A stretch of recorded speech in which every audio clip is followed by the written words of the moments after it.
Notre Dame fans, welcome back to another edition of the Irish Breakdown Podcast. It's Monday, y'all. You know what that means. It's recruiting hour time.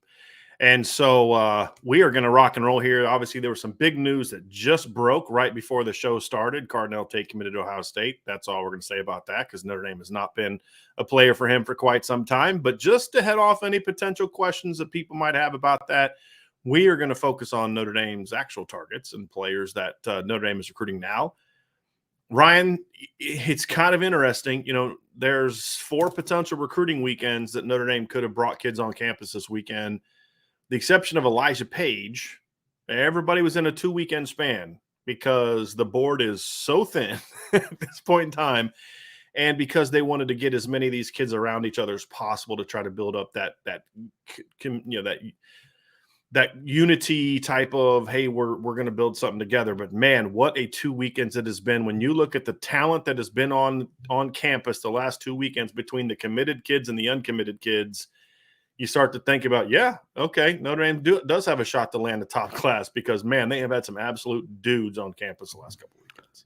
I mean, they sure have. Of course, in our recap show last week, we talked about, guys like Jayden Lamar and Ronan Haniffin and Monroe Freeling and Jason Moore and Jayden Asbury. And there was a really long list for that June 10th weekend. This weekend was a little different for the June 17th weekend.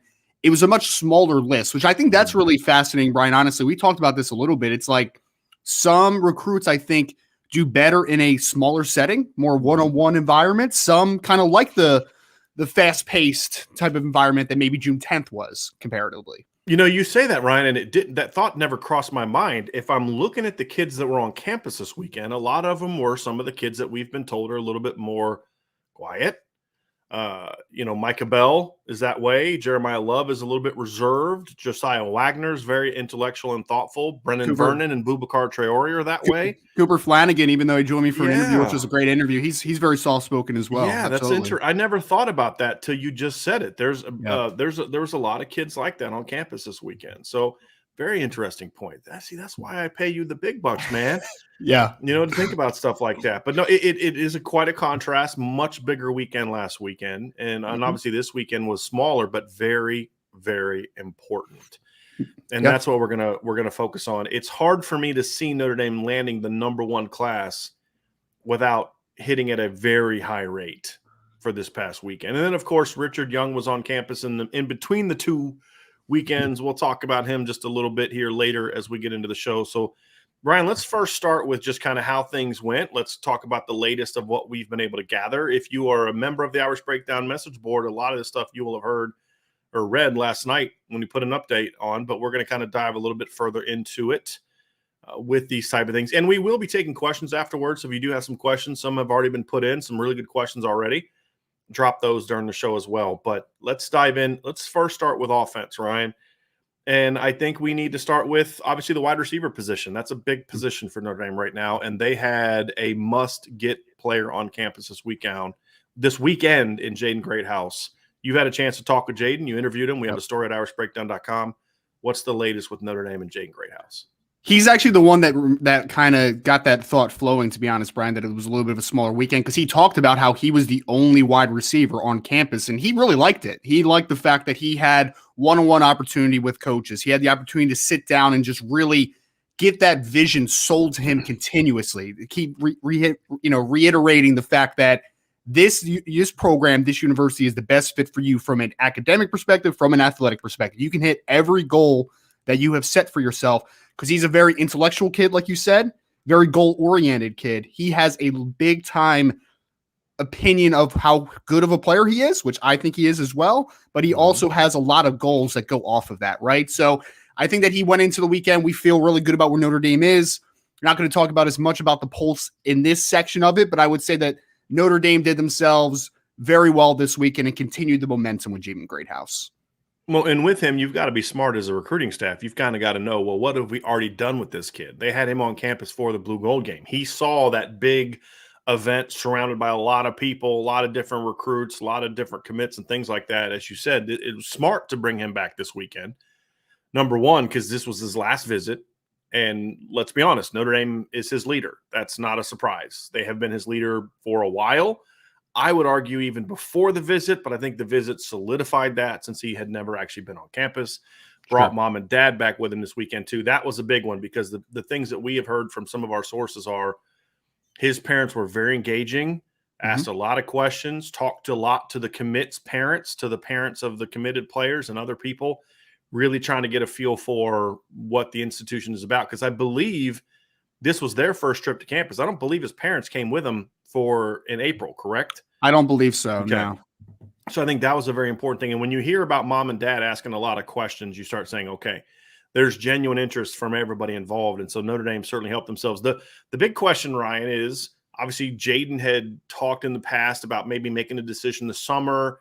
Yep. He told you last week that he was going to wait till the fall to see how things shook out. He has not changed his plans in that regard. We've talked to some sources that it was definitely made clear. He did make a comment to you that they definitely tried.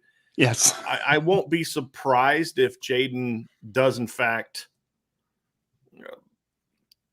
change his plans at some point in time. I don't think it's going to be right this second. It wouldn't shock me if sometime in July he decided to, you know what, I know. And I think it's going to come down to if over the next 2-3 weeks, this feeling that he has about Notre Dame doesn't go away, I think that trumps any questions he might have about the offenses and things along those lines is where I'm at. So I do feel whenever the decision is, Notre Dame is in a great position right now based on who's on his list and where he stands with his quote unquote Final Four.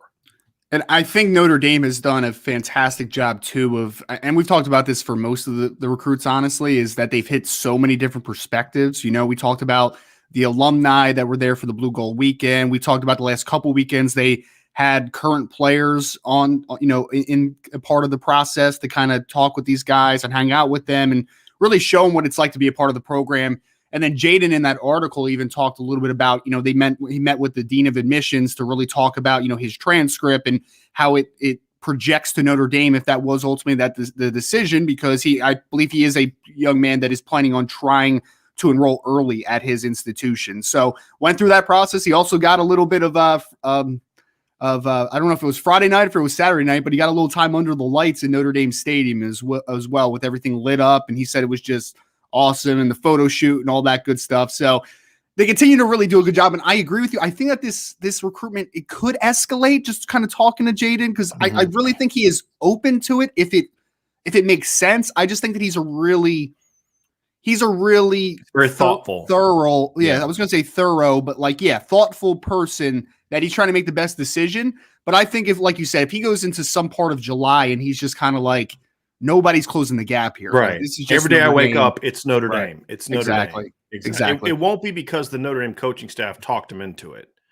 It'll be, if anything, that could have the opposite effect. I mean, obviously they're going to make their pitch on why they want him to join now and how he can help with the rest of the class and all that type of stuff. But it's going to be about because he wakes up and he realizes, like, you know what, like this is the move, and it's been that way every day. Yep. And that's where we're at. I think that's it. It might not be the staff that is constantly pushing it, but he has guys like Braylon James that are going to be in his ear. Sure, like, brother, let's do this, man. Let's do it. So. But knowing Jayden Greathouse from what you have told me about him and what I do know about him from talking to sources on the other side, he's not going to get talked into anything. It's going to be about him saying, "Okay, I've made this decision, and it's time to make this move." So. Another offensive player that Notre Dame had on campus this weekend is Jeremiah Love. And he's an interesting kid. Talked to a few people. He's another guy that's not super outgoing. He's not that he's introverted, but he's also not super outgoing. I was told he kind of had his earbuds in a lot during the visit and things like that. Another kid that you look at, Ryan, and it's amazing all these kids that have very similar traits last weekend and this weekend. High academics. Yep. That's a big part of what he is. I didn't know that this existed. This guys that are dynamic athletes that also actually care about an education. Who knew? I was told that there weren't enough guys like that around the country. Who knew? But this is another big one for Notre Dame because he's shooting up the rankings. I mean, he's gone from when Notre Dame offered him in the winter, he was like a consensus 3-star recruit, and now he's skyrocketed up to where he's like a top 100 recruit now. So Notre Dame got on him early. They've stayed on him. He's gone through a lot of visits. He's got another one coming up this weekend. Where does Notre Dame stand with Jeremiah? Because I think his situation, from how I see it, is and you tell me I'm right, I think Notre Dame's in a good place, but there's a lot more strong contenders for him than I feel about with Jayden Greathouse at this point. Yeah, Jeremiah is a really interesting kid because, like you said, there's definitely a soft-spoken nature to him, which is weird for a dynamic athlete that he is that plays on the offensive side of the football. That's where he's getting recruited mainly, right? Like he's going to give his first opportunity at running back. But as we've talked to him and talked, with, he's not really big on social media at all. He does not like that spotlight, and he's a very I want to do whatever wins football games. Like, I don't care if I have the ball in my hands. He was even talking about playing defensive back if that's what it meant to get wins, right? So he's a very different player in that regard, which I love. I think the selflessness is awesome. But he is a player that, I'll be very honest about this. When I was messaging him this weekend, he's getting giddy, to be very honest with you. Like, he was sending, the fire emojis and hearts and all this type of stuff. And he was really enjoying his time, to say the least. And I think that the whole staff, especially Coach McCullough, has really, really hit the nail with him a little bit. That I think that he is really taken to his message and taken to the type of coach that he is. And it's happened very quickly. And I think that's why we're seeing Brian, because this one, he got offered a couple months ago, but it's really only started to escalate kind of recently, right? Like it was going for a little while because I feel like Notre Dame was trying to figure out, when Cedric Irvin Jr. was still in the class, like, can we take 3 running backs? What does the board look like? All that type of stuff, right? But now that you have 1 running back in the class in Jayden Lamar, I think that the fit makes a lot more sense. And the fact that he is willing to be an athlete's designation also helps with the number side because he can fit potentially in a couple different spots. So he's a really talented player. I think he sure does like Notre Dame, but I agree with you. It's not a foregone conclusion. I would maybe even call them his leader, but I don't think it's a big separator, right? Like, I don't think he's separated from the pack. I think Notre Dame is just hitting the right notes with him right now. The comment he made to you before the visit was huge for Notre Dame. When he said to you, I don't want to be called a running back only. I want to be called an athlete. That's huge because you can try to convince a kid of how he fits these different positions. But a perfect example, Micah Tease. Notre Dame, Oklahoma, some really good defensive coaches have tried to convince Micah Tease you're a better defensive player. I think he's a better defensive player. I don't know what your take is on that. No, I think his upside is better there. I agree. But he wants to play offense. And so Oklahoma wasn't willing to do that. And so they're not a factor. And so you can convince Jeremiah Love he can do all these other things, but if that's not what he wants to do, then you're done. You have no chance. So the fact that it's what he wants to be considered that I can play anywhere, at any time. And it's also why the CJ Prosise comparison for me makes so much sense because of, the fact that CJ started at safety at Notre Dame, not started as a starter, but started playing his career at safety, moved to slot receiver, had over 500 yards receiving, and then moves to running back and rushes for 1,000 yards. That comparison makes a lot of sense. But he's a guy, Ryan, that I think they're in a good place, but I'm not super confident in that one. I know that him and Christian Gray have been able to connect. I think that helps them as well. If I had to, we'll get into if I had to predict today where we would be in a little bit, but that's definitely one where closing is going to be very important for this coaching staff. There's no question about it. I agree completely. So there was really only 5 uncommitted kids on campus this weekend per my count. Yep. Another one, and one is still on campus, so we'll talk briefly about that. That's Charles Jagasol, but there were 2 defensive players on campus this week. Now, keep in mind, the original list was going to have 2 linebackers, Samuel Limpembe and Jordan Hall. Notre Dame kind of stopped recruiting Jordan Hall, and then he committed to Michigan State. I'm not saying those 2 things went hand in hand. He hadn't visited Notre Dame yet, so it's not like they were his leader, but I think that helped expedite his decision to pick Michigan State. And then Samuel Limpembe was supposed to visit this weekend, but Notre Dame and him agreed to move his official visit back to the Clemson game in November. Yep. And he has obviously been on campus multiple times already as well. But there were 2 corners on campus. And as we've said, Ryan, they have 1 receiver, but there's a lot of work to be done there. They have 0 corners in the class. This is a position where they have to hit a home run. They hit an absolute home run last week with Christian Gray. And I would say Micah Tease, although now we're looking at him more as an offensive player. And then this week, you have Micah Bell on campus from Texas. Very important player, definitely a must-get along with Christian Gray. But now that Micah Tease is being shifted to an offensive recruit, he's now on the offensive board. Now Josiah Wagner becomes an even more important player if Notre Dame is going to take a third corner. They were both on campus this weekend. Let's talk first about Micah Bell, Ryan, because this is one where, let's be honest, on June 4th or 5th, he announced a top 10. He said he's going to commit on July 1st. He's taken one official visit between those times. He has no more official visits scheduled. His one official visit was to Notre Dame. All the writing is on the wall, but at the same time, if the visit doesn't go well, plans will change. Sure. So, Ryan, how'd the visit go this weekend? I think it went about as well as it could have, to be honest with you. It was something where there was high interest in Notre Dame, like you said.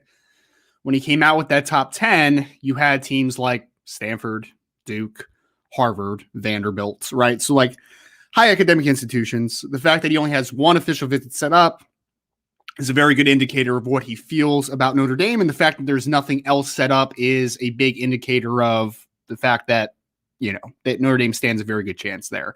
And I think that he went into the weekend, and I think that he had high expectations for the visit. I don't think anything disappointed. I think that the coaching staff did a fantastic job. I think he really enjoyed the campus. He talked a lot with me about, before the visit, a lot about just the historical part about Notre Dame, right? He just wanted to kind of soak everything in. He wanted to walk around. He just wanted to feel everything, feel the vibes, and see if he was genuinely a fit there. And I think that Notre Dame hit all the perspectives that they needed to with the Micah Bell, because he is also a very thoughtful and very soft-spoken, which is odd for a corner a little bit, right? Because that's usually a talking position, but he's a really smart, well-spoken kid who I think would be a great fit at Notre Dame if he ends up landing there. And I know that we use, a lot of people, and me included, sometimes we use the word must get a little too often. This kid's a must get, in my opinion. I wrote an article last week about it, because you feel good about where you are with Christian Gray, who was a visitor the previous weekend. But if Micah Tease is truly, like you said, a wide receiver now on the board, then you need a high upside cornerback in this class. And I think that that's Micah Bell. Although Christian Gray may ultimately be higher ranked across the board if both of them end up in the class, by a few. I think I saw Christian Gray was 51 on 3 or 247, something like that. Yeah.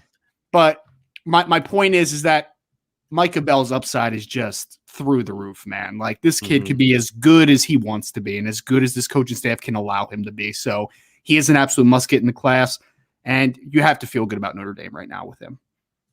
Ryan, so when you first of all, just to follow up on your point, because just to kind of give people support of what Ryan's talking about here, we'll look at the industry comparison.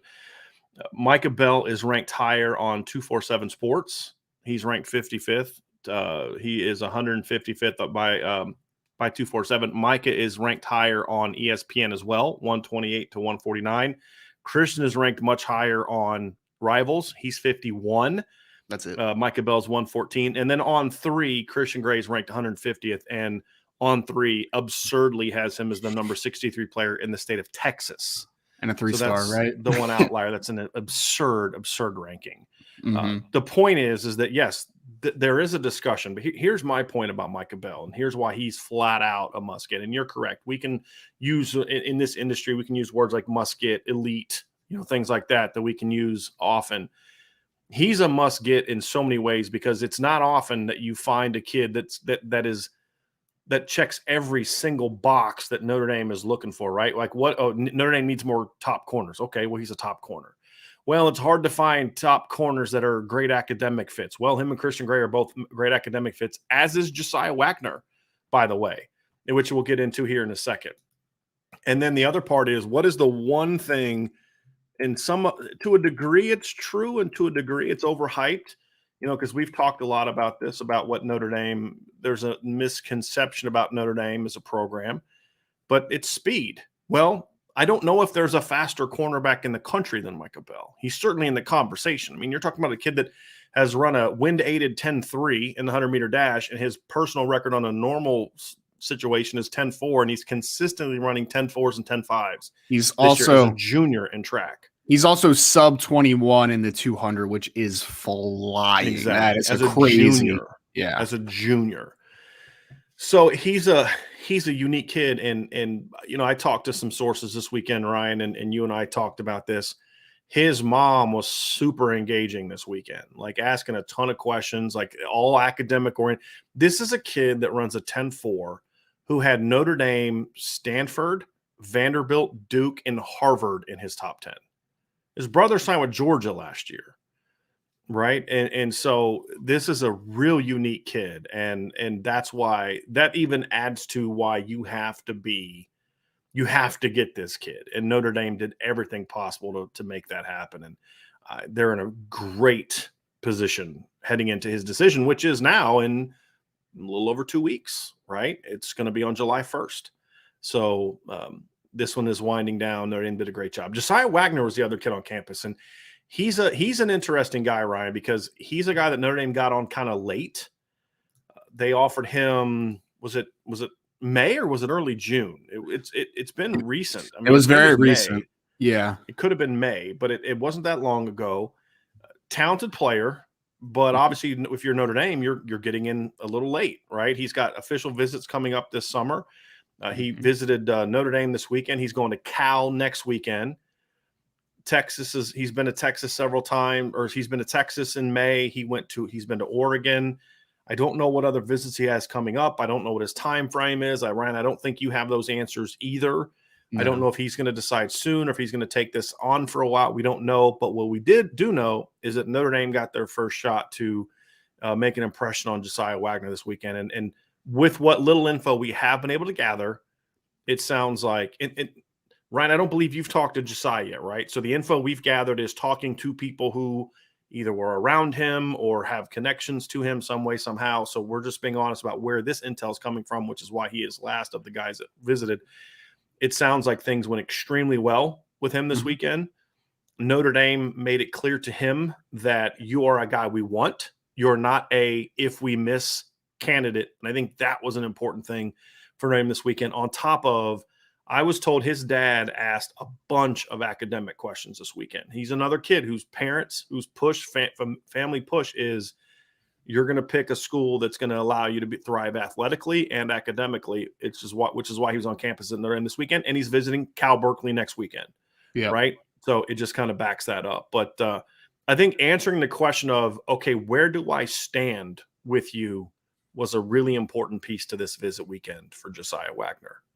I know we'll reiterate it later in the show because I think there was a question about it, but the fact is that from everything we're hearing, Josiah Wagner is a take for Notre Dame. Like, let's just get that out of the way, right? Because we had questions about that at first. Right? Sure. I mean, we had questions about that at first. Mm-hmm. Yeah. I was very curious if that was dependent upon the safety recruiting, Caleb Downs, if there's 3 safeties versus 2 corners, 3 corners versus 2 safeties. It's a question mark because Notre Dame is getting to the point now where you're getting to the number that you can take, and you're just trying to figure out what the final numbers per position are going to look like. And this is a kid who's been a little bit of a late bloomer, I guess, from a recruiting perspective. I mean, he got his offer from Texas late in February. He got his offer from Notre Dame May 9th, and then got Oklahoma the day after on May 10th. So he's heard from some really substantial programs in a pretty short amount of time and pretty recently here. So I was told from his coach, actually, just kind of exchanging messages, that he was thrilled to get the offer. He has a very high opinion of Notre Dame and just kind of the prestige around Notre Dame. And I'm still waiting to hear a little feedback as far as what he thought of the trip. We're just hearing obviously some people around kind of the situation, what their perception was of how the visit went. But I think Notre Dame is in an interesting spot because they haven't been on him very long, but neither have a lot of other schools, to be honest. So I think they're on an even playing field. I want to figure out, like you said, what does the timeline look like? Because I think this kid is really valuable in this class. Because if you get Christian Gray, who's a little bit longer than both of them, and then you get a Micah Bell, who's the speedster and high upside kid, then you got a guy like a Josiah Wagner, who I keep comparing a little bit to Byron Murphy or like a Julian Love, right? Like he can work a little bit inside out. I can even see him playing some safety down the road. really technically refined and great zone instincts and great spatial awareness, right? And you need that type of player in this system. Like I could see long term, if you get all three of them, Micah Bell and Christian Gray are starting outside corners, and then you have a guy like a Josiah Wagner who's your starting nickel, and then he's moving all over the secondary. Like I could see that happening. So Notre Dame likes Wagner.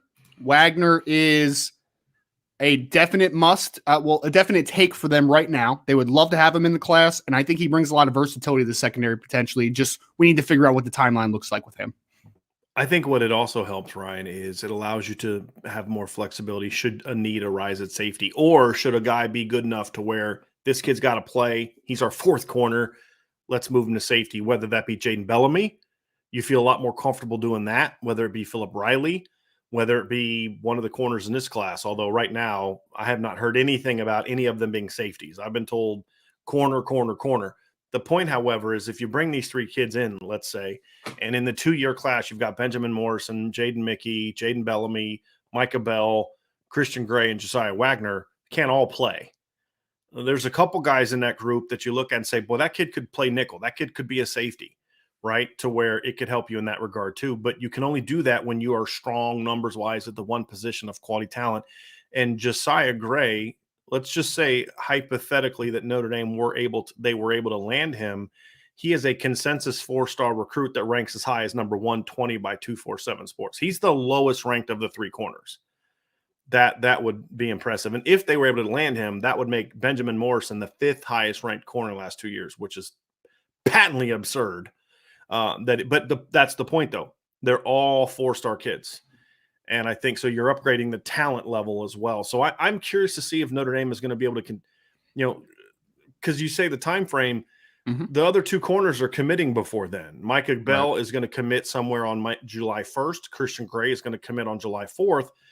If Notre Dame lands both of them, and right now, I won't say right now, we'll get into that when we get into our confidence level. But Notre Dame's in a great position with both of those. That's when we're going to really find out how interested Josiah Wagner is in Notre Dame. Sure. If they get 2 commitments. And that's the interesting part about his time frame. And we're going to find out about Notre Dame is I think you can really make an impression on a young man when you pick up 2 commitments at corner. And then the first phone call you make is, hey man, just, this is what we talked about, right? Like we want you too. And this is why. Look who we start the season off in 2022 against. Look who we finish the season off in 2022 against. 2 corners isn't enough. Yeah. 3 corners isn't enough. And that's the selling point, right? And so that's what we're going to find out. But that is where they are with Josiah Wagner. And I would just like to say, Brian, after a year after getting Benjamin Morrison and Jaden Mickey, if Notre Dame in back-to-back years now gets a Micah Bell, a Christian Gray, and then potentially Josiah Wagner, can we put this thing that Notre Dame can't recruit corners to bed finally? Yeah, it should already be. No, because then the complaint is, well, it's not enough top 100 guys. And then they land a couple, it's not enough 5 stars. It's always going to be something, right? But look, I love that post though. I forget who posted it, but I think it was somebody from 247 or something that did the recruiting rankings, and they had Cam Hart 3-star starting in the secondary. 644. Okay, so he's going to get torched by Julian Fleming, who's a 5-star because Cam was a 3-star. Okay, exactly. Perhaps the recruiting rankings were wrong. So yeah, when that's all you have, you're not talking big boy. You're not in a grown up conversation at that point in time. So I have no use for that. I'll say this though. I mean, first of all, the way Mike Mickens has recruited cornerback, his first 2 classes should have silenced a lot of people. If he closes on just 2 of these 3 kids, it should be like, okay, conversation is over, right? And now it's about proof, because there's a ceiling on just how good I think you can do recruiting wise when you haven't put a kid in the first round in almost 20 years. I'm sorry, it's just the reality of it. Over 20 years. I'm sorry. Because, no, hold on a second. 1993. Yeah, it's been over 20 years. It's going almost 30 years since they've had a first-round cornerback taken. The fact that he's recruiting the way that he is, I think, speaks volumes. But he's got to close, right? That's the key. The next 2 weeks are going to be crucial. Next 3 weeks are going to be crucial. Yep. Because those guys make decisions. And you got them all on campus. Now it's time to close. Because, look, basically it's almost like you got to hit an inside straight, right? Because they're not really in on just Caleb Presley. They tried. He just wasn't super interested, right? And we've talked to him. You've talked to him before. Notre Dame tried to get in with him. For whatever reason, he wasn't that interested. I think as they climbed back up with Christian Gray, that took a little bit of their desire to push for Caleb Presley away, because Christian Gray was always kind of that number one boundary type of guy on the board. When he was fading away to LSU and Ohio State, I think they had to really ramp up the Caleb Presley recruitment. Didn't really go anywhere. They stayed on Christian Gray, and have obviously got themselves back in a great spot. And they're not going after Plan B players like you said. I just want to reiterate that again. Right. I mean, let's call it what it is. They stopped recruiting Malik Muhammad because they liked Christian Gray and they liked Micah Bell and they liked that group better. Like, I mean, that is pretty much the point blank to it, right? So we can talk maybe down the road of if it's a bad evaluation, but either way, Notre Dame is setting their guys on the board and they are going after the players that they like, and they have an opportunity to get 2 out of 3. Like it's maybe 3. We'll see what happens, but they're putting themselves in a really good spot cornerback wise. So let's talk about the one guy right now that is still on campus, Ryan, and that is, I believe he's still on campus. That is Charles Jagasol. We were told that he showed up Saturday night, sort of the night before the official visit really kicks off, which means he basically has until tonight to stay on campus. And that's another big one too, because as we have said for a very, very, very, very long time, this has been a one where Notre Dame has been in a great position for a while. Michigan tried very hard, did a good job. Iowa has done a very good job. Arkansas has done a very good job. But this is one where Notre Dame's been in a really good position for quite some time, and he is on campus now. And the thing now, Ryan, is just basically sealing the deal, right? And that's what these next couple of days are going to be about with Charles, because it's all about his mom. And that was the key, getting mom on campus and getting mom to sign off. It's been a beautiful couple of days in South Bend. And I have a feeling that things are going to go well. I've literally never heard, and I've been covering recruiting 15 years. I've been a Notre Dame fan, following recruiting since the early 2000s. And even as a kid, I would follow recruiting and, reading the magazines and such. But I've never heard of a mom not liking the visit at Notre Dame. Literally, I don't think I could have ever heard that, especially a mom that came in with looking to like it, right? So I think if the concern is, well, is mom going to like it or not, that's usually a good sign for Notre Dame. When you come into a visit and all you have to do is win mom over, and that's usually a good sign for Notre Dame. There's no doubt about that. This is one that hasn't changed. It's not going to change for what it seems the foreseeable future. Notre Dame feels like they're in a really good spot with Charles Jagasol. We're going to have obviously more updates on how the visit went, but I mean, this kind of feels like a Jason Moore type of moment, right? Because we talked about Jason Moore needing to meet the coach, and that might be the last step in his recruitment. I think having mom on campus with Charles might be potentially the last step. We'll see exactly when the timeline ends, but I continue to feel really good about Charles Jagasol standing with Notre Dame. Yeah. It's gonna, to me, it's what we've always felt. It was always more of a when, not if situation with Charles Jagasol. So Ryan, here's what I want to do next. Our next segment is going to be at a situation. We're going to kind of go confidence level. We're going to discuss where we stand, where we think things stand, our confidence level for Notre Dame landing players based on the last couple of weeks. And so we're going to focus on guys that have been on campus these last couple of weeks. We're going to kind of go position by position and dive into just kind of how things went. Now, obviously, some of them, they went well. Elijah Page, 10, right? I mean, since he has since committed to Notre Dame that year. So we're gonna do that. Let's begin with running back, and we'll kind of dive back into the Jeremiah Love conversation. First of all, what's your confidence level and why? And what does Notre Dame need to do to close? And then what would be your concern? That's kind of how the format that we'll go with these.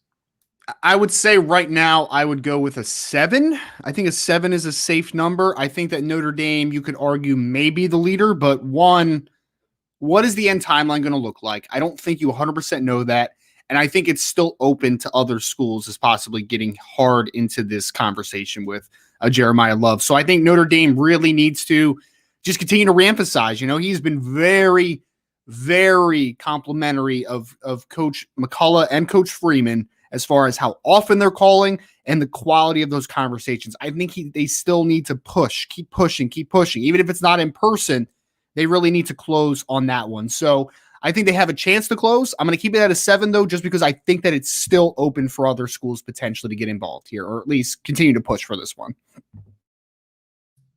Oh, so what'd you say your confidence level was on him? 7. I'm at a 6 just because because of this.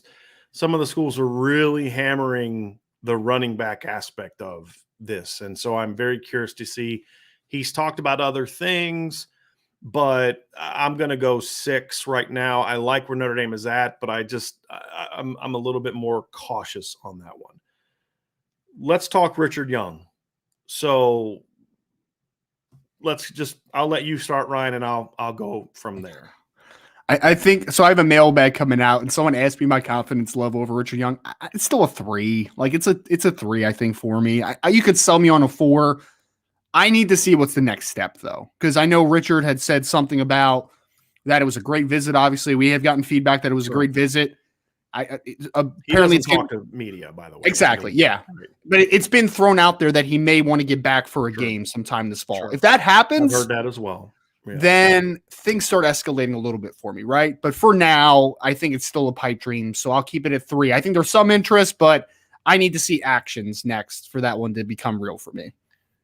I'm going to say 4. I'm slightly higher because I can't stay where I was because he has since visited Notre Dame, and it went well. So I have to up it a little bit. I think 4, but I see it. Here's the difference between this situation and past situations with top running backs. Twofold. Number one is the easy, like, cop-out answer. It's a better staff. Okay, fine. There you go. But the other part is this is one of those ones that's different than he's almost the exact opposite of every recruitment on the board, with the exception of maybe Samuel Limpembe. But really, it's most of these recruitments, it's like if they drag it in the fall, I'm getting nervous. His is if it drags into the fall, I'm feeling better and better and better about Notre Dame's chances. Because if he committed today, he's not picking Notre Dame. There's no way. He's going to pick Bama or Georgia. However, if this sucker drags into the fall, a couple things are going to happen that I think are very pro Notre Dame. One, he's going to get back for a game. And I think he would enjoy that atmosphere. And if Notre Dame is smart, they're going to get him back for Clemson or Stanford, so it's a night game, that kind of thing. Number 2, the run game product that I think Notre Dame's going to put on the field this year is going to be good, in my opinion. And I think that's going to help him. If Audric Estime is able to have an effective year, whether it's on 5 carries a game or 20 carries a game, they're going to at least have his level of production, any production that Logan Diggs has, and be able to say, look, this is you, right? And now imagine what you could do behind this line. The on-field product is going to help Notre Dame with Richard Young. Third piece, Bama and Georgia are not going to wait around. There's other guys on the board.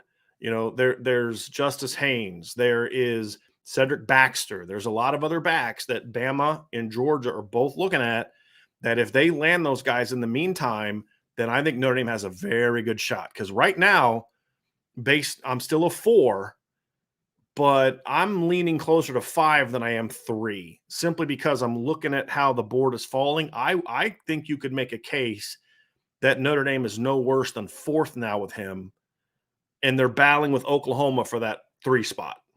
That's a good place to be, because all 3 of those schools got a chance at filling up at running back before he makes a decision. Now, he's not a kid that's going to be afraid of competition. So could I see, Cedric Baxter picking Bama and Richard Young still picking Bama? Yeah, because this kid's not going to be afraid of competition. But I think that would at least be the thing where if things are close, that could be the thing that wins Notre Dame over. That's the key here. Yep. And so he's not your typical stereotypical 5-star back from the South. Mm-hmm. and all that means. This is a kid that's looking at things a little bit differently than normal top backs. And if he's willing to be patient, then I think that bodes very well for Notre Dame, because then you can still sell the on-field product. But listen, they got a 5-star running back to visit campus a year after they had a crap running game. Think about that. A crap running game. If they're going to do what you and I think that they're going to do this year on the field, Ryan, with the run game, that's only going to boost you with him. And so those are the reasons that I say, yes, I'm at a 4 right now, but I'm at an optimistic 4, if that makes sense. That does. Because of the situation. So that is one that you're hoping kind of does drag into the fall, that he does decide he wants to go see games this season, because I have a feeling that Notre Dame is going to go out there and put a really, really good product on the field.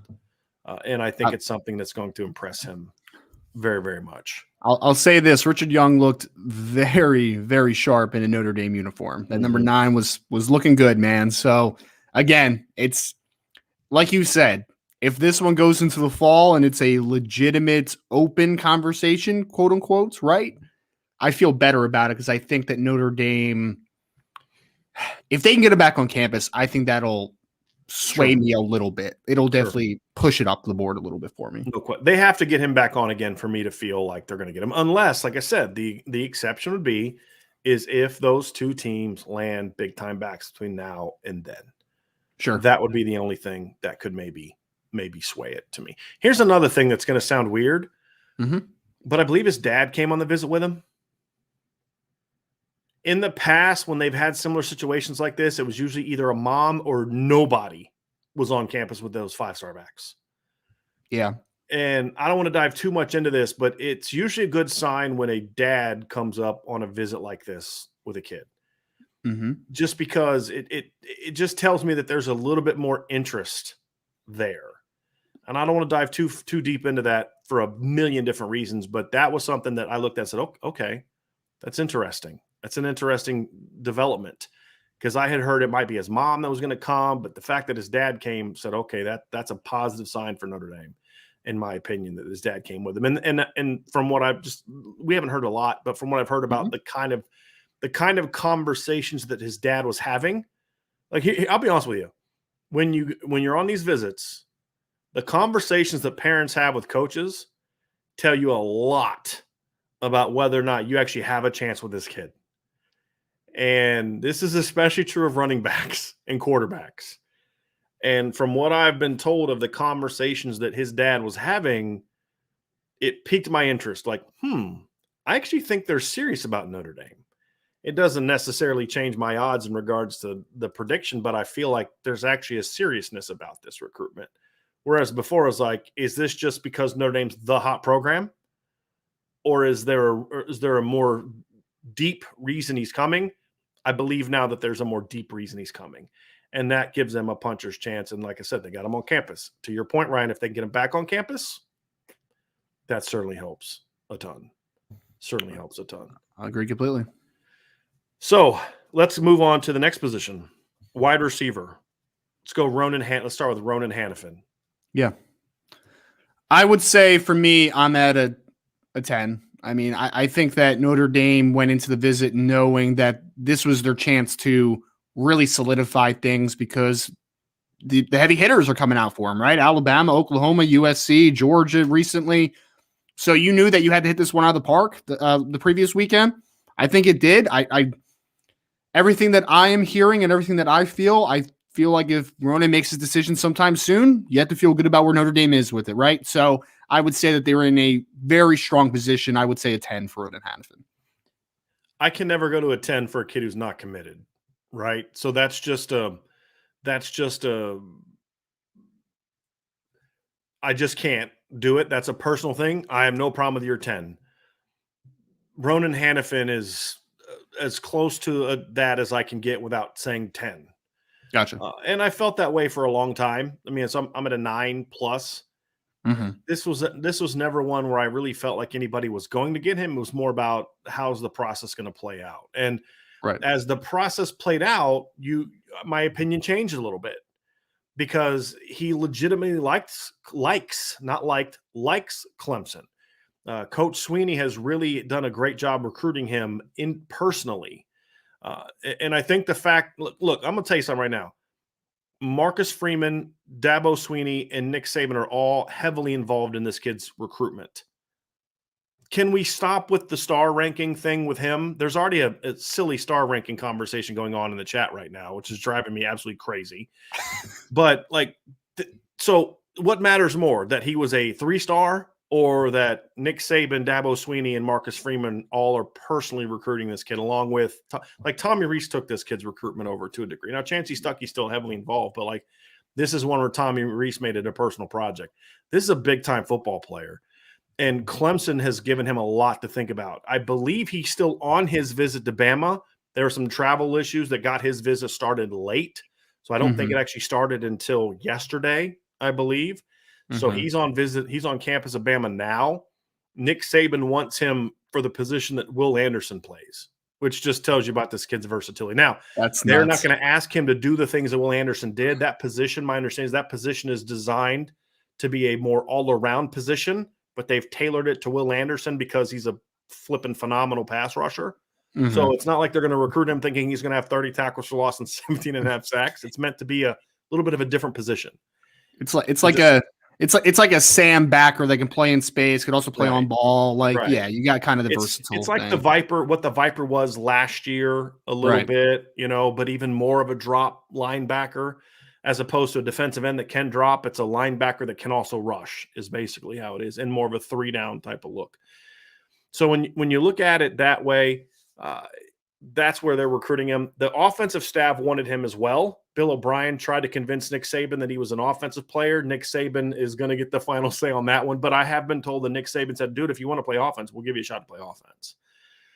And so I think that says a lot. I think he'll go to BC next weekend as well and visit Boston College next weekend. They've done a great job recruiting him as well. Obviously the home state school, but I feel very, very good about where Notre Dame stands. I've always felt good about where Notre Dame stands, but they've had to weather some storms. They have. Yep. I mean, there has been legitimate interest in Clemson and Alabama, but I feel like Notre Dame is continues to be in a great position here, and they just have to make sure that they can get through these next couple weekends and continue to remind Ronan where he stands. I think the visit was important because there were still questions. Like, he loves Notre Dame.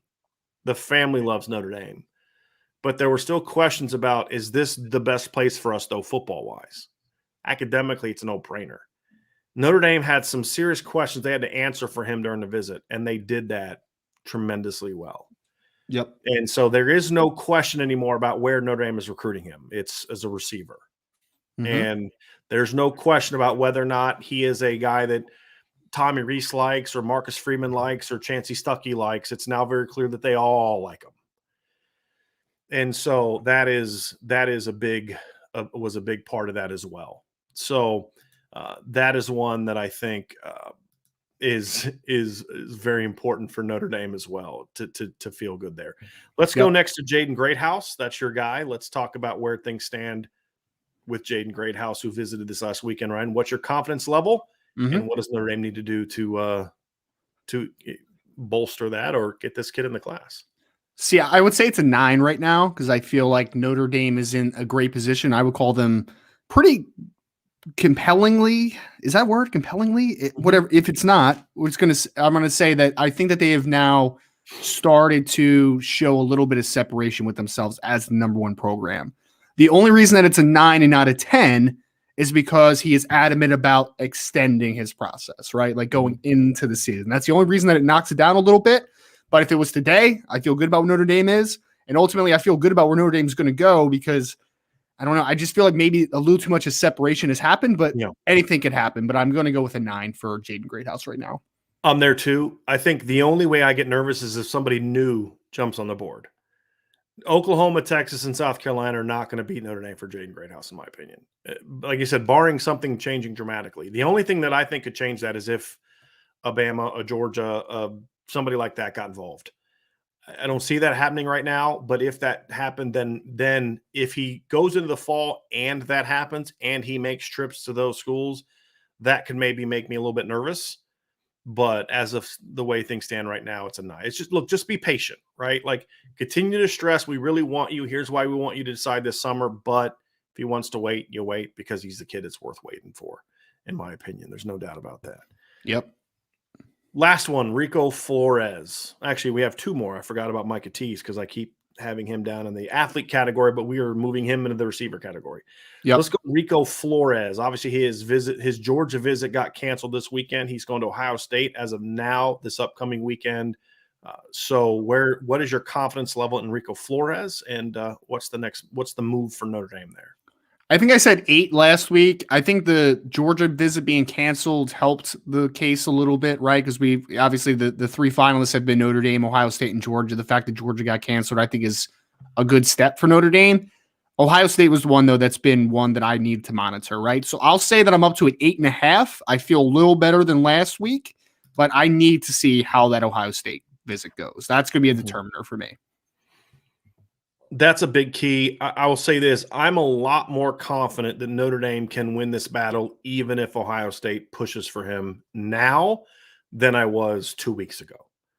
2 weeks ago, if you would have asked me this question, heck, Ryan, a week and a half ago, if you'd have asked me this question, if Ohio State makes a hard push for that kid, does he pick Ohio State or does Notre Dame have a chance? I'd have said Notre Dame has no chance.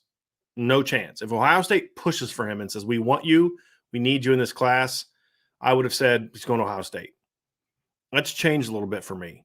And that's because of the visit to Notre Dame. This is why it's always important. You always have to be careful making staunch projections when the kid hasn't visited Notre Dame yet. And I mean, we said that, look, the visit could change things, but based on where things are right now, that's the case because he'd been to Ohio State. He loves Ohio State. He'd never been to Notre Dame. Well, he got to Notre Dame. Mom was on campus. Mom loves Notre Dame. So there's ally number one. Rico is a very high academic kid, as we've talked about in the past. He's got an offer from Yale and, in Ohio State. Now, what I've been told is Ohio State, especially with Noah Rogers, that was an interesting recruitment. So Ohio State had 3 guys they really wanted in this class, on top of the kid that they already have, Bryson Rogers. They wanted to land Carnell Tate, who they got today. They wanted to land Brandon Ennis. They're battling Bama for him. They've been considered the leader for Brandon Ennis for a long time. Bama would make me nervous if I was them, especially since he's talked about wanting to wait for a while to commit. But Ohio State is the leader for him. They've done a good job there. And then the other one was Noah Rogers from North Carolina. Well, now all the scuttlebutt is, and this is just what we're hearing and what we're seeing, is it sounds like he left his Ohio State visit early to go to NC State. And now NC State's considered the leader, which tells me an NIL, somebody stepped up with an NIL deal for that one. And now it's looking like he's going to go to NC State. So I fully expect Ohio State to push for Rico Flores. Fully expect that. But I am a lot more confident right now that Notre Dame can win that battle, even if that happens, than I was before. I'm up to 8. You were at 8. I'm up to 8. I was at like a 5, maybe less going into the visit. I'm up to 8 now because I think Notre Dame did such a great job during his visit. And when Rico tweeted something out yesterday, he put like Notre Dame, he put like the Shamrock with the question mark. The fact that he's still doing that, and from the conversations he's having with other players and stuff like that, a week after that visit, tells you a lot. Because that's the big thing, is the visit can be a home run, but if that feeling doesn't last, right, then, I mean, you could go out on a date with a girl, Ryan, and it goes phenomenal. Right. Mm-hmm. But it's like, but then a couple days later, you're like, it's fun, but I'm not feeling it. Right. I mean, okay, there may be a second date, but probably not. Right. It's when that thing persists and every day you wake up and you're just thinking about it. Right. Mm-hmm. That's when you know you got something special. Right. That's why you and I are married. Right. So, because we found that. Not to each other. Not to each other. We are both married individually. You just had to make it weird. But that is what is happening with Notre Dame. Once he made the visit, Rico's kind of now waking up every day feeling that vibe again about Notre Dame. And I think that's the thing that gives me the most confidence in regards to the fact that I think they can finish this one out, even if Ohio State makes a push, which we expect. Yeah. So, yeah, Ryan made that one weird. I'm sorry. It was funny. I'm sorry. I said we're both married. I didn't say we're married to each other. Both means separately. I think your exact words were, that's why we're married. That's why we're both married. Yeah. Right? Okay. I don't think both was in it, but moving on. Let's go look at the tape. That's why he's married to his wife and I'm married to Angela. But that's the thing, though, Ryan, is like, can you keep that vibe going? Because if that vibe is gone by the time he gets to Columbus, it's done. He's going to go to Ohio State, right? But the vibe is still there with Notre Dame now. A week later, that's a great sign. It's a great sign. So my confidence level has gone up. You went from like what? What'd you say? 8 to 8.5? Yeah. I've gone up from like 5 to 6 to 8. So yours went. Yeah. Mine's like a little more, well, you were even already keel, there. and you're like, well, because you were already yeah. there. Like, and you had talked to Rico, and you'd felt better about that position than I did going in. So you were here, I was here. Now we're much closer than we were before. Did you see who quote tweeted the Rico Flores tweet that you were talking about? That some 5-star quarterback from Michigan, wasn't it? Sure did, man. Yeah. Sure did. With the shamrock and the question mark as well. So you love to see it, man. You love to see it. Yeah. Somebody said in the chat that the thing about him leaving Ohio State to go to NC State is false. So if that's false, it's false. But that's what I had seen multiple places that was the case. But NC State is the team that is trending there. I think that is the thing that opens up the door for Rico Flores and Ohio State. But again, I still feel good about where Notre Dame is going into that one. But I'm still going to have it in the back of my mind, Ryan, that this is the place that Rico loved for the longest time, and they get the last crack at it. But yeah, I mean, look, this is what we talked about, though. That's why it was so important to get CJ Carr on campus last weekend, to meet Rico, to meet Braylon James, to meet Ronan Haniffin, to meet Micah Tease. It was very important. Yep. Let's wrap up with Micah Tease for the offensive skill positions, Ryan. Mm-hmm. Micah Tease, what's your confidence level? Where do you see things trending moving forward? I think last week I was at a 6. I'll say it is 6.5. It's somewhat in the right direction. It's a tough one to read, man. Like, it's just a little difficult. I like to think that Notre Dame is in the top 2 for him, right? Like, I think it's a Notre Dame USC battle. I just for whatever reason, this one isn't quantifiable at all because I think he had a really good visit with Notre Dame last weekend.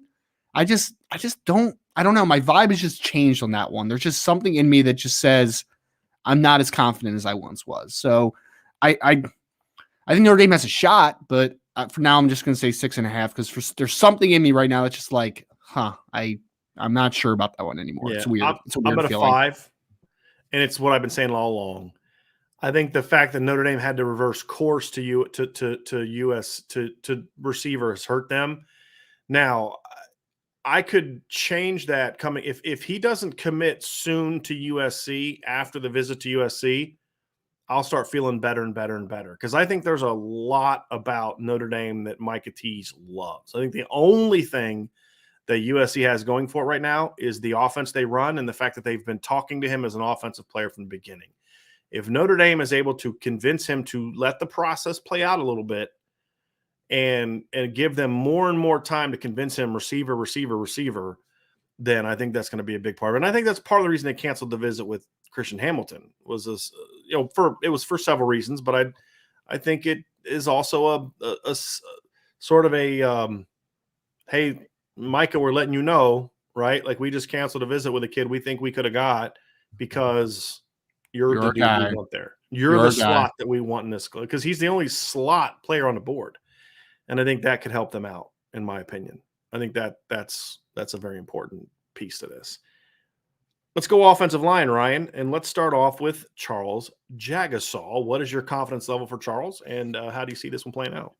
On my scale, it's a 10 still. I think if the decision was today, it would be Notre Dame. I think that it's about when is it going to come to an end. I think that there's been several programs that Michigan and Arkansas we've mentioned Iowa for a while that have done a good job with Charles, but I just really think that the fit just makes so much sense. So I'll say 10 because I just think that Notre Dame has a chance to close this one out pretty soon. I'm at the same place with him as I was with Ronan Haniffin. Yep. Right? I don't do 10s unless you're committed. And even some committed kids, I wouldn't give a 10. So, but I mean, we've been confident of this. I mean, Ryan, our story hasn't changed on this one. Our stance hasn't changed on this one since January? Yep. Right. When I hired you. So when I hired you and Sean, like our confidence level in Charles Jagasol when their name offered was sky high. It's stayed sky high. I think that Michigan's done a nice job. I think that Iowa's done a nice job. I think Arkansas has they've all actually done great jobs. That they've been able to convince him to let this thing play out as long as it has. I mean, really good jobs. I mean, I commend all those staffs on how well they've done on him, but this one has been going in Notre Dame's direction for a while. We've been feeling good about this one since he was Charles Jagusa, so it's been a while. Yeah, agree. Monroe Freeling.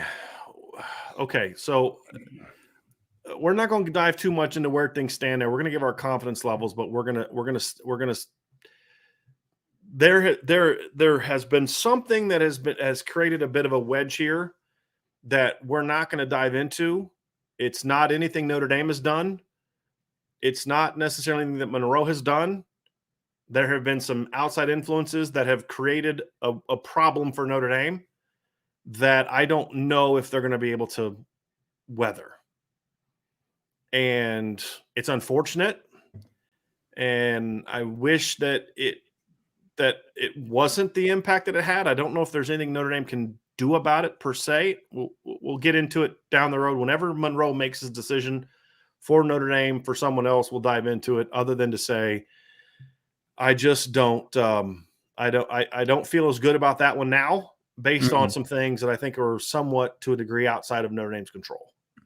And some things that were said that have presented a view of the recruitment that is not accurate and reflects how Notre Dame viewed the recruitment. And that's about all I'll say. Yeah. And no, I won't blink twice. I just wish you all would just sometimes listen to us. It's not NIL related. Just sometimes we have to one of two things. You can either listen to us and just be patient, let it play out, or we just won't say things, right? We'll just keep it to ourselves, right? Just let it play out. It's not something like that, okay? Why would we have any problem talking about NIL? We talk about NIL all the time, right? So just let it play out. But right now, my confidence level in landing Monroe Freeling is probably down to about a 5 or a 6 right now, compared to, it was probably like an 8 before. So yeah, mine was, that's where I'm at. I think last week I was at an 8. I am down to I'll say 6.5. I'm going to split the difference between 6 and 7. I still think that he really likes Notre Dame. There's just been some things behind the scenes that we will talk about down the road, like Brian said, but it's just some things that are out of Notre Dame's control. We'll leave it at that. And it is, to reiterate Brian's point, it is not NIL related. Right. Let's go defense.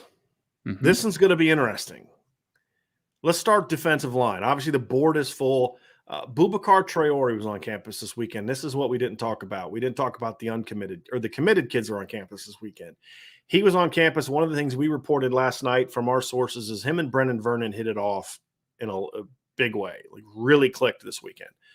We also had a theory about why he visited Boston College last weekend, because that was something that was going around. And we said that this is something that's not uncommon in Massachusetts, that kids will visit BC as sort of a program favor, right? Their high school coach wants it. It's good for BC when big time kids visit.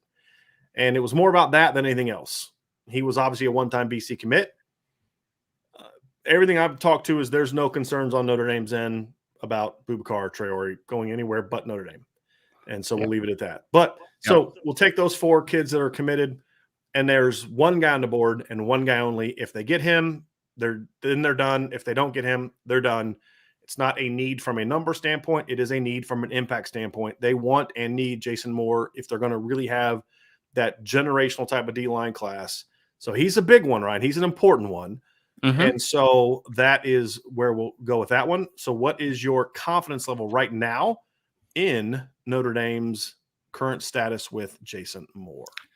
I think Jason was an 8 for me last week. I'm trying to remember. I would say it's a 9 now. I think that getting back on campus finally and meeting Coach Washington last weekend was big time for the program. I think I've talked to Mom many times. Mom loves the Notre Dame program. Jason Moore likes the Notre Dame program, and he doesn't really like recruiting that much, right? Like, I think he wants to get this done with pretty soon, and I think that Coach Washington knocked the trip out of the park, and I think that things are trending in Notre Dame's favor big time on Jason Moore. What did you say your confidence level was on that one? 9. I'm still at a 7. I feel really good about where Notre Dame stands. I don't disagree with anything that you have to say. My only hesitation for 7 is it's a little bit of BK PTSD. I'll be honest. And you know, it's one of those things where the fact that Ohio State is still out there for an official is the only thing, Ryan, that keeps me from being a 9. Like if he had already gone to Ohio State and then we heard all the intel we heard about how the visit went with him and his mom last weekend, I'd probably be at a 9. But I'm gonna say 7 now because I need to still feel this way coming out of the Ohio State visit. That's the interesting thing. That's the key thing for me. So I'm gonna go 7, but it's a confident 7. It's just we got to see how the Ohio State visit goes. But still, we both feel that Notre Dame is the leader, correct? Obviously. Agree. It's no question that you feel that way. I also feel that way. I'm not worried about Michigan. I'm not worried about Penn State. Ohio State's the only school that concerns me. Larry Johnson has not produced elite D lines in a couple years. They haven't maximized the 5-star kids they have, but he's still Larry Johnson. And there's still that reputation, right? And it's still Ohio State. And until Notre Dame can start winning more of these battles and start winning some of these bigger games in the field, I'll always get a little bit concerned about kids like this. Plus, Ohio State's had way more success in that region with big-time players than Notre Dame has. That's the other part of it too. So Notre Dame's got to show me that they can win this battle before I'm going to jump up to a 9. But I completely understand why you're there. Like I said, I'm bringing some different emotions into it than just looking at the current situation to be honest with it. Yep. Let's go linebacker, Ryan. Jayden Asbury. You don't have to say 9.9 or 10 to make the boss happy. Obviously, everyone knows I'm very, very high on Jayden Asbury as a prospect. He's one of my favorite recruits. I think he's a top 50 caliber prospect. Notre Dame had him on campus last weekend. So it's a big one, Ryan. So what is your confidence level on Jayden Asbury? I'll say 9.5. I feel like it is trending very well into Notre Dame's favor here. And I think that, again, I know he has the visit still to take. Michigan left, right? If I remember correctly, is that the next one? I believe that's the only one he has left. I believe he has Michigan left. So I will say this. I am 10% confident that he will not end up at LSU, which is a big moment in this recruitment for anybody, especially the northern teams that are trying to get him out of SEC country. I think Notre Dame is in a really good spot with Jayden Asbury. I think it's been trending really well over the last month or so, like very well for Notre Dame. And he's obviously been to LSU a lot. His high school's connected to LSU. Doesn't necessarily need to take an official to LSU. He did not take one there. He was at Texas A&M this weekend, and as you said, he will be on campus at Michigan next weekend. Yep. I think A&M and Auburn were probably the two teams I was most concerned about at this point in time. Now, maybe Michigan can knock his socks off, but I think Notre Dame is in a great position. I'm going to go. I feel the same way about him that I feel about Ronan Haniffin and Charles Jagasol. Maybe not quite to that level, but it's pretty close. I think Notre Dame absolutely knocked this one out of the park. And a week later, I'm still hearing the same vibes. And that's when you start feeling good, Ryan, is like when a week has gone by and other visits have happened and you're still hearing the same good vibes. That's when you start feeling like they've really made that lasting impact, because that's what matters, right? Like the lasting. Notre Dame has had a lot of kids come through campus that loved their visit, but by the next Thursday, it was on to something else. That's the difference here. Is these kids are really staying on that confidence level.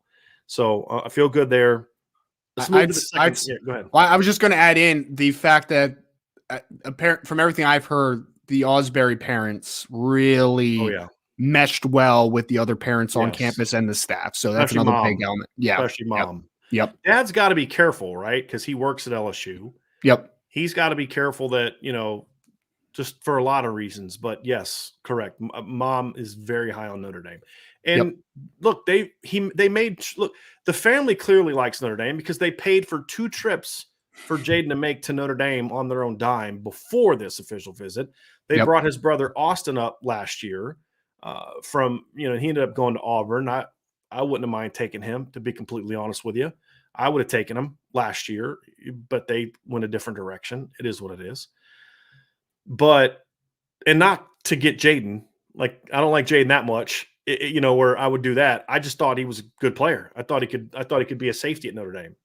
But I think he wanted to play corner, and I think that was part of it as well. But anyway, I feel very good about that one. But yes, he's a great fit at Notre Dame. Take the liking him and all that. Part of the liking him is the fit, and it goes deeper than just him. he's the way he is because of how he was raised and the things that have been emphasized to him and his brother, who both have great grades, into what's important to them. And so that's why I feel good about it. Let's go secondary, Ryan. Oh, go ahead. I got to talk. Keep talking about Jayden I'm Asbury. sorry, man. You're not going to bother me with that conversation, man. I'm never going to be upset about that. I mean, Brian, I talked about this, I think, last week, but I literally had to talk to Jayden on the phone one time to be like, yeah, that's a Notre Dame kid, man. Like, it is. Whether he ends up there or not, he is 100% a fit at the institution. So just to reiterate it again, it's not just that he's a fantastic football player. It's not that you're just getting him out of the state of Louisiana, off the LSU campus. All that stuff is huge, but truly a really well-spoken and really good kid. So I just want to reemphasize that again, because I really think Notre Dame would get a great, great young man if they got Jayden Asbury. Yep. Now it's about closing a deal, right? Now they got to close the deal. All right. So let's go to secondary. Okay. Let's start off with, we'll kind of go in order of visit. So we'll go Christian Gray first and the two corners from this past weekend second. So let's go first with Christian Gray. Ryan, what is your confidence level and where do you see things trending here? He did not make his visit to USC. I don't believe. I believe he tweeted that out, that he did not make that visit. I'm not quite sure. I'm not 100% certain on that, but I believe that to be the case. Yes. He's supposed to have Ohio State this weekend. Yep. But where do you stand? He went to LSU the week before Notre Dame, which was huge because that was the biggest contender. So Ryan, where did things stand with your opinion, your confidence level in Christian Gray? I'll keep it short. Last week I was at a 10. I'm still at a 10. I think that Notre Dame has completely flipped the script on this one. I was not feeling good about it for a long time. I know Brian wasn't feeling the best about it for a long time too. It's definitely trending away. That's why. Yes. I mean, Notre Dame didn't feel great about it. For exactly. A while there. Yeah. Right. Yep. Well, and I would just say that Notre Dame is in the driver's seat, and we know that there is a date that this will end, right? July 4th is the date that he will make in his decision. So only a couple weeks away, and Notre Dame is in a really good spot with Christian Gray. So what would you say your confidence level? Did you say a 9, 8 or 9? 10. I'm going to go 9. I think, and this has been trending this way for a while. I feel good about it. Again, anytime a kid's going to visit Ohio State, that's a concern. And there was a time when Ohio State was ahead of Notre Dame for him. So I still think that one's interesting. He's going to commit July 4th somewhere. I think it's for a long time, right? It's been a Notre Dame, LSU, Ohio State battle. I mean, those are the three schools that each school has spent a different time. Notre Dame was the leader early. Then it was actually Ohio State that took the lead. Then it was LSU that took the lead. And now we believe Notre Dame is back in a great position there. So I'm going to go 9 with Christian Gray. Just got to close it out, right? That's going to be the key. So let's go to Micah Bell. I have a feeling I know where this one's going to be. So let's just knock that one out real quick. We kind of talked about why earlier. Let's just give the confidence level in him here real quick and see where that's at. It's a 10. The only school that he's visited officially since he announced that he's going to make a decision on July 1st was Notre Dame, and he doesn't have another visit set up. So you got to feel good about it. Throwing out these 10s for uncommitted tens, players, man. Yes, like sir. 10. Okay. I'm starting to get the Mondays off right now. I feel like you're like Billy Bob from it's a 10. It's a 10. Yeah. So okay.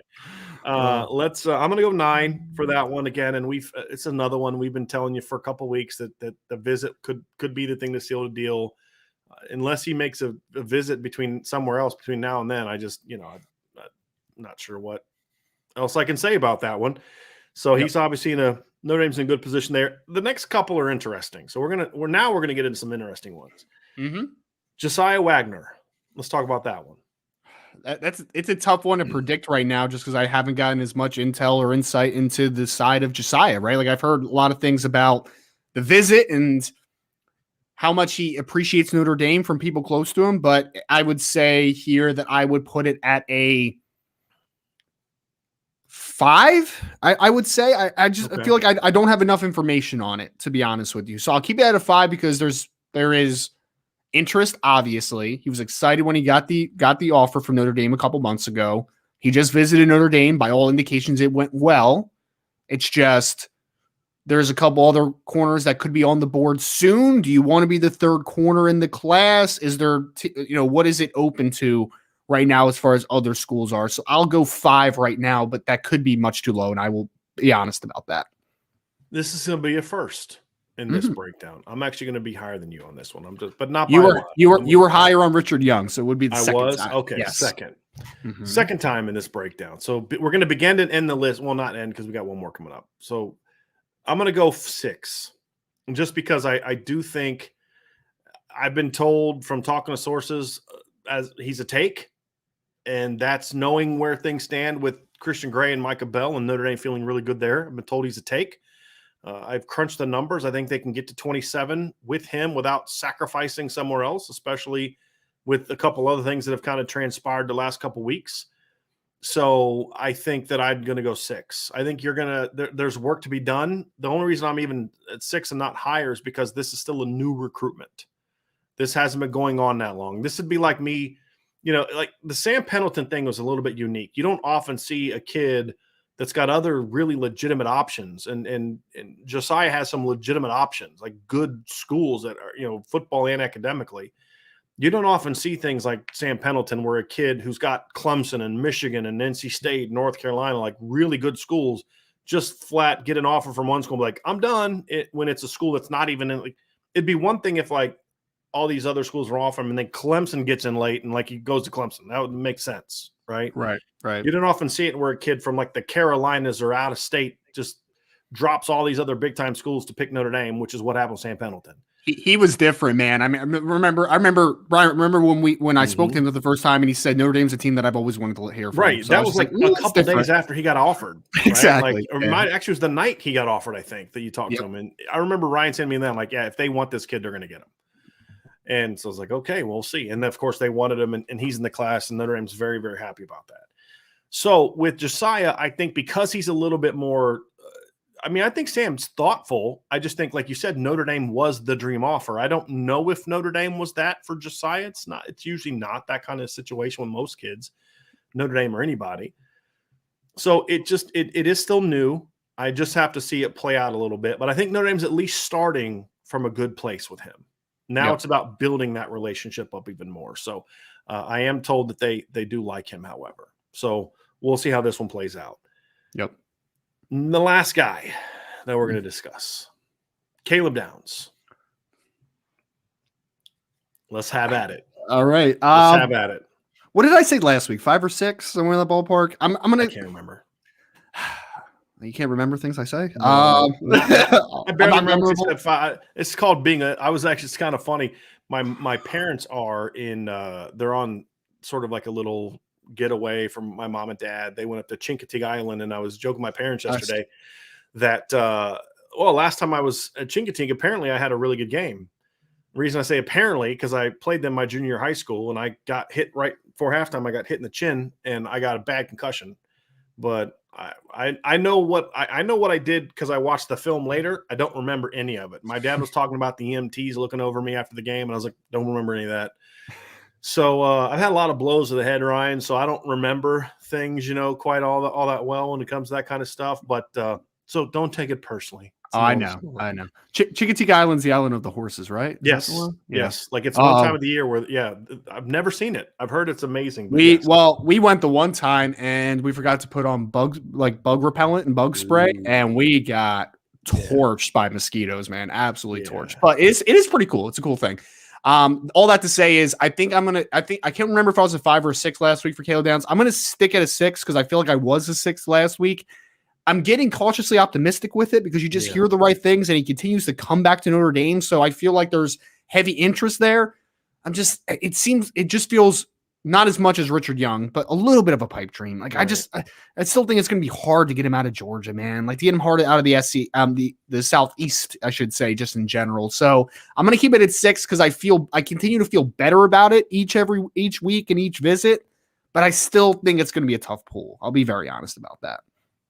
I'm going to say 5 for all the reasons that Ryan just said. However, this is the other exception. Richard Young's the first. Caleb Downs is the second. I feel like if he makes a decision this summer, it's not going to be Notre Dame. And let me be clear. I think Caleb loves Notre Dame. Loves Notre Dame. There's a lot about Notre Dame that he likes. I've heard his parents are very high on Notre Dame, but it's going to be his decision. And I think the reality is Alabama and Georgia have been on him for years. Notre Dame's been on him for a long time, but not quite that long. But it's all the things you said. It's the known versus the unknown. I think I can go to Notre Dame and do something special. I know I can go win a title at Georgia and Alabama. And then the other part of it, again, is this is one of those recruits that we need to see that this staff can win. Because as we said, the difference between Keon Keeley and Caleb Downs right now, there isn't one. When they landed him, however, it's completely different. Keon Keeley was not considered a top 100 player at the time. That was nonsense.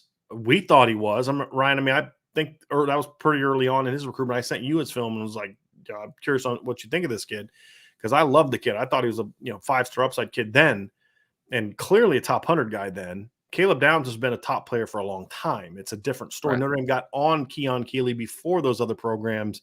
Notre Dame got in later with Caleb Downs compared to those other top programs. So I think Notre Dame is in the top 4. Those other 2 schools plus Ohio State.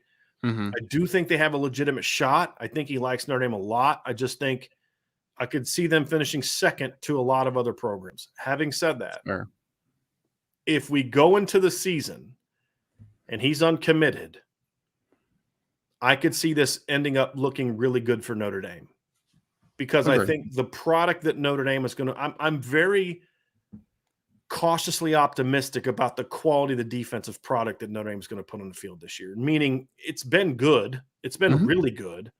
I think it's got a chance to be really good, but more so because there's a couple really marquee games that if the Notre Dame defense plays well could have a big impact on a kid like Caleb Downs.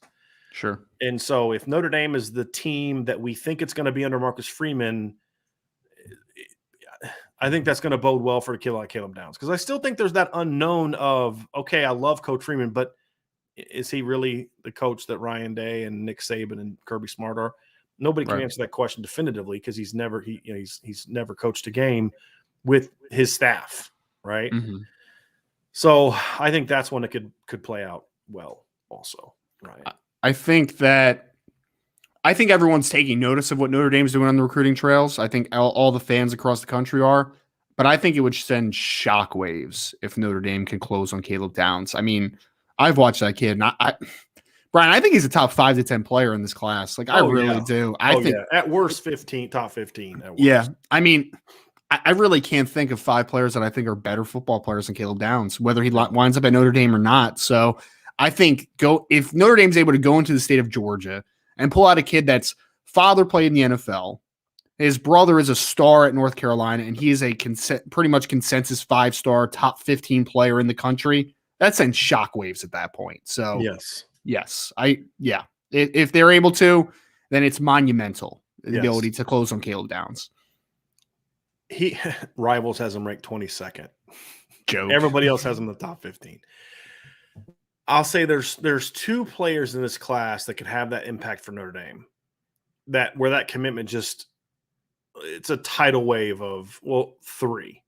There's 3 kids now that I think could have a similar, oh wow, impact for Notre Dame. One we've talked about a million times is Dante Moore. Richard Young's the other, and Caleb Downs. Again, Notre Dame's got a top 5 player in the class, in my opinion. They already have a top 5 player, but you have to understand it's different because they landed him a year ago. I mean, literally in 8 days, it'll be the 1 year since Keon Keeley committed.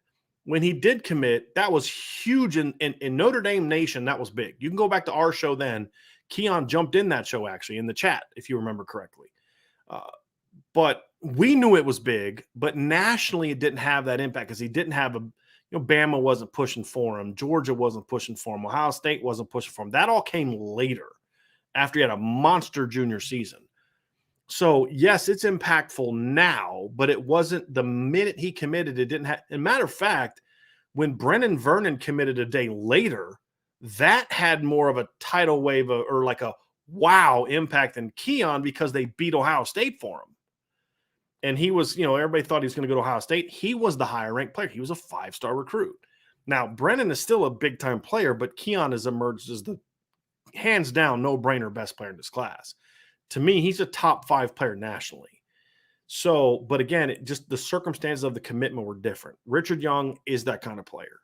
Dante Moore is that kind of player, and Caleb Downs is that kind of player. If Notre Dame can get one of those 3 guys it'd had that impact. If they somehow get 2, then, there's going to be a lot of really nervous people around the country, because the reality is Notre Dame is doing this with kids that you and I both know for a fact are getting 6 and 7 digit offers to go to other schools. I'm telling you right now, this isn't a guess. This isn't an I think. This is what we've been told. Notre Dame right now has kids committed to them that have turned down 6-figure offers from other schools. High 6-figure offers. There's at least one player in this class that we believe has been given a 7-figure offer, NIL offer, but I haven't been able to confirm that one as confidently as the others. But there are several players in this class, Ryan, and you know exactly what I'm talking about, that we just know of, and that's the ones we know of that have been offered really big deals before and since they committed Notre Dame, and it hasn't mattered because these kids get it. They understand it, and then they also understand that there are plenty of NIL deal opportunities at Notre Dame. I just am not getting them before I get there. I got to go there to get them, and that's the big difference. So I think that would make people like, wow, with everything that's going on, we're offering this, we're offering that, and these kids are still picking Notre Dame. That would be a challenge. That would scare some people. Yep. That would scare some people. No question. So that, Ryan, is going to do it for the first part of our breakdown, which is a recap of this weekend's visits. We also went into some conversation about our confidence level. And so obviously before you leave, right? So actually don't leave before we transition to the Q&A section. Hit that like button for us, please. Hit that subscribe button, hit that notification bell, share this podcast. And I wanted to kind of go over a number here real quick, Ryan, because I wanted to see how close we're getting. We are currently at 9,977 subscribers. So we're 23 away from getting to that 10,000 mark, which we're very excited about. So if you have not subscribed to the channel, you're listening now, we're over 800 people in the show, hit that subscribe button for us because we're really excited to get to that 10,000 mark. I don't often get excited about those kind of things, but this one I'm fired up about. And I mean, we're going to get there, but I want to get there now. I don't have patience. So let's get there. Let's get to that 10,000 mark. So hit that. And then that's going to allow us to transition into the recruiting portion. But that wraps up all of sort of the latest recruiting news for Notre Dame. Mm-hmm. So, Ryan, let's dive into the Q&A. We have a lot of great questions here today. A lot. Yep. And it doesn't have to be recruiting. We will answer some team questions as well. But obviously, this being recruiting hour, we'll tend to focus on those ones. Rob Osgood said, in your opinion on who visited this weekend, do you feel the best about committing? So if I'm reading this correctly, Ryan gave 10s to 1 or 2 kid that was on campus this weekend, Ryan. It was just the one? I gave 10s to. You didn't give one to Great House, correct? No, I gave a 9 to Great House. So I think the only 10 I gave was Micah Bell. Micah Bell. Yes. So that would answer that question. All your other 10s were some guys that were on campus last weekend. Agreed. And part of the reason for that 10 is exactly what we talked about. Part of the reason for Ryan's confidence, because we're now a week away and the feeling is still there. We'll find out kind of a week from now how those other ones are. Mm-hmm. So of the 4 that visit this weekend, tell me if I'm correct, Ryan, the ranking of confidence level, most confident to least, would be, Jagasol and Bell. I mean, because technically Bell, I guess Jagasol would be in that conversation too. Yep. It'd be Jagasol, number 1, Bell 2, Great House 3, Jeremiah Love 4, and Josiah Wagner 5. Would that be accurate? That's correct. Yep. That'd be mine as well.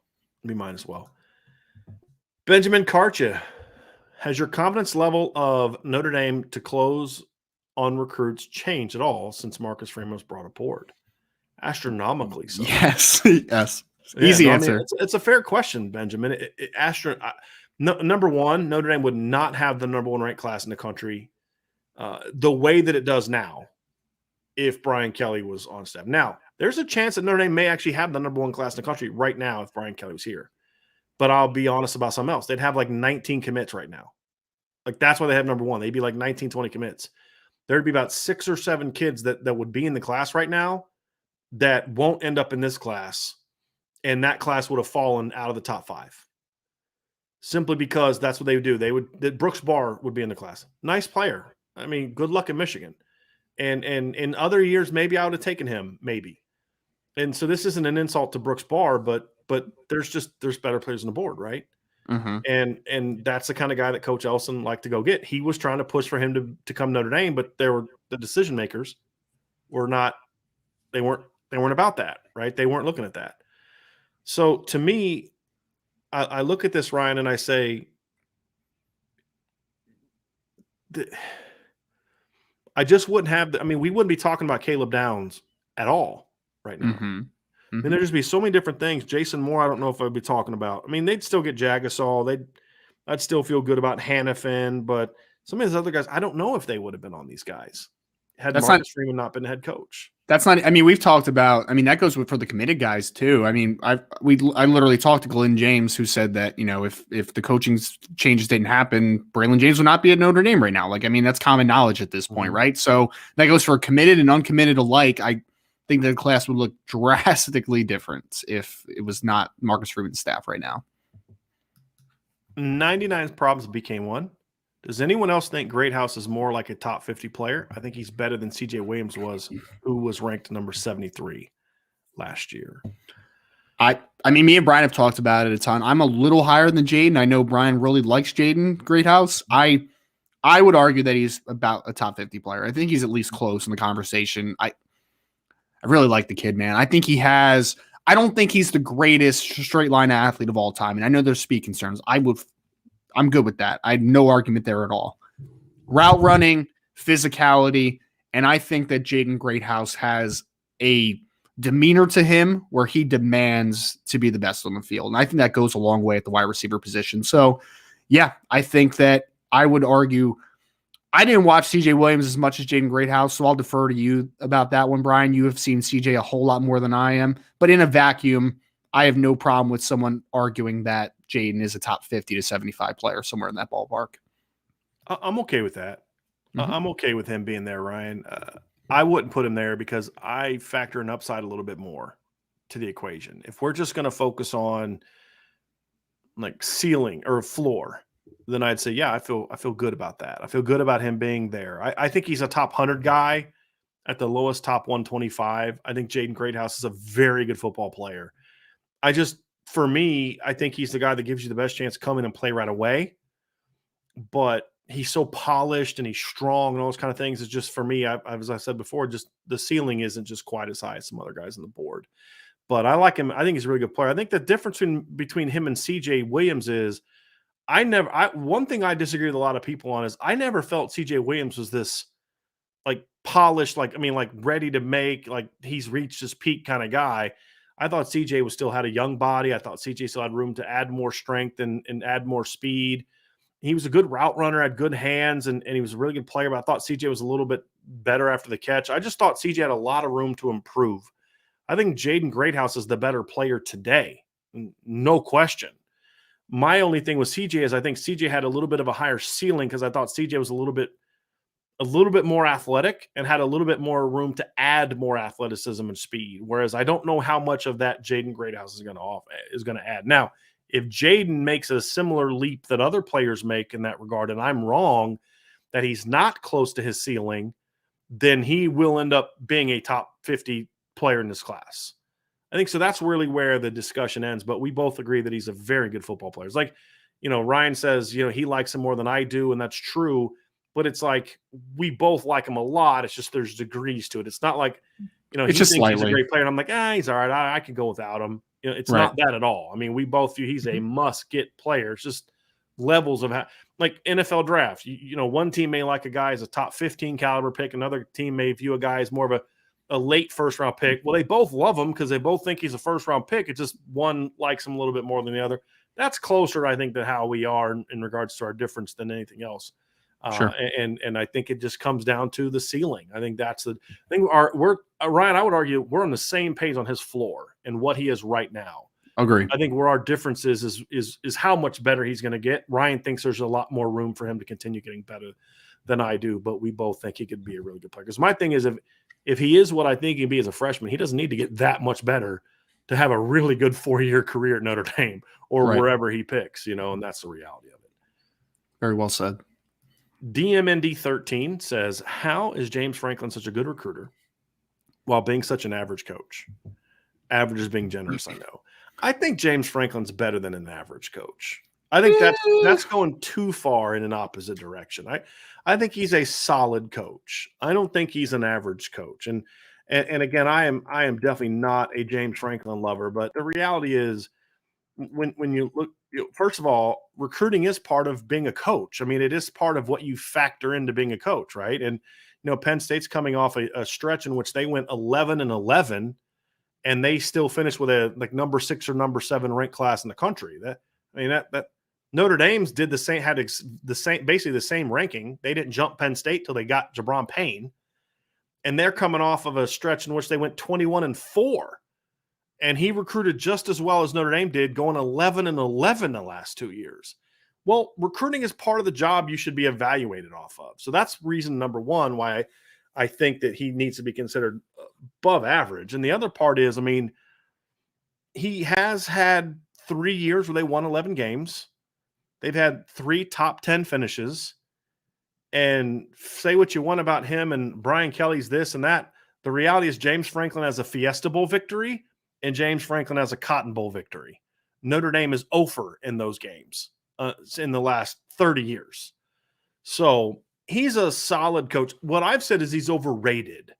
When people rank him in the top 15 to 20, that's overrating him in my opinion. Mm-hmm. But I can't go with you to where average means he's like in the 40-50 range. He's like right in that middle. And I think he's better than that.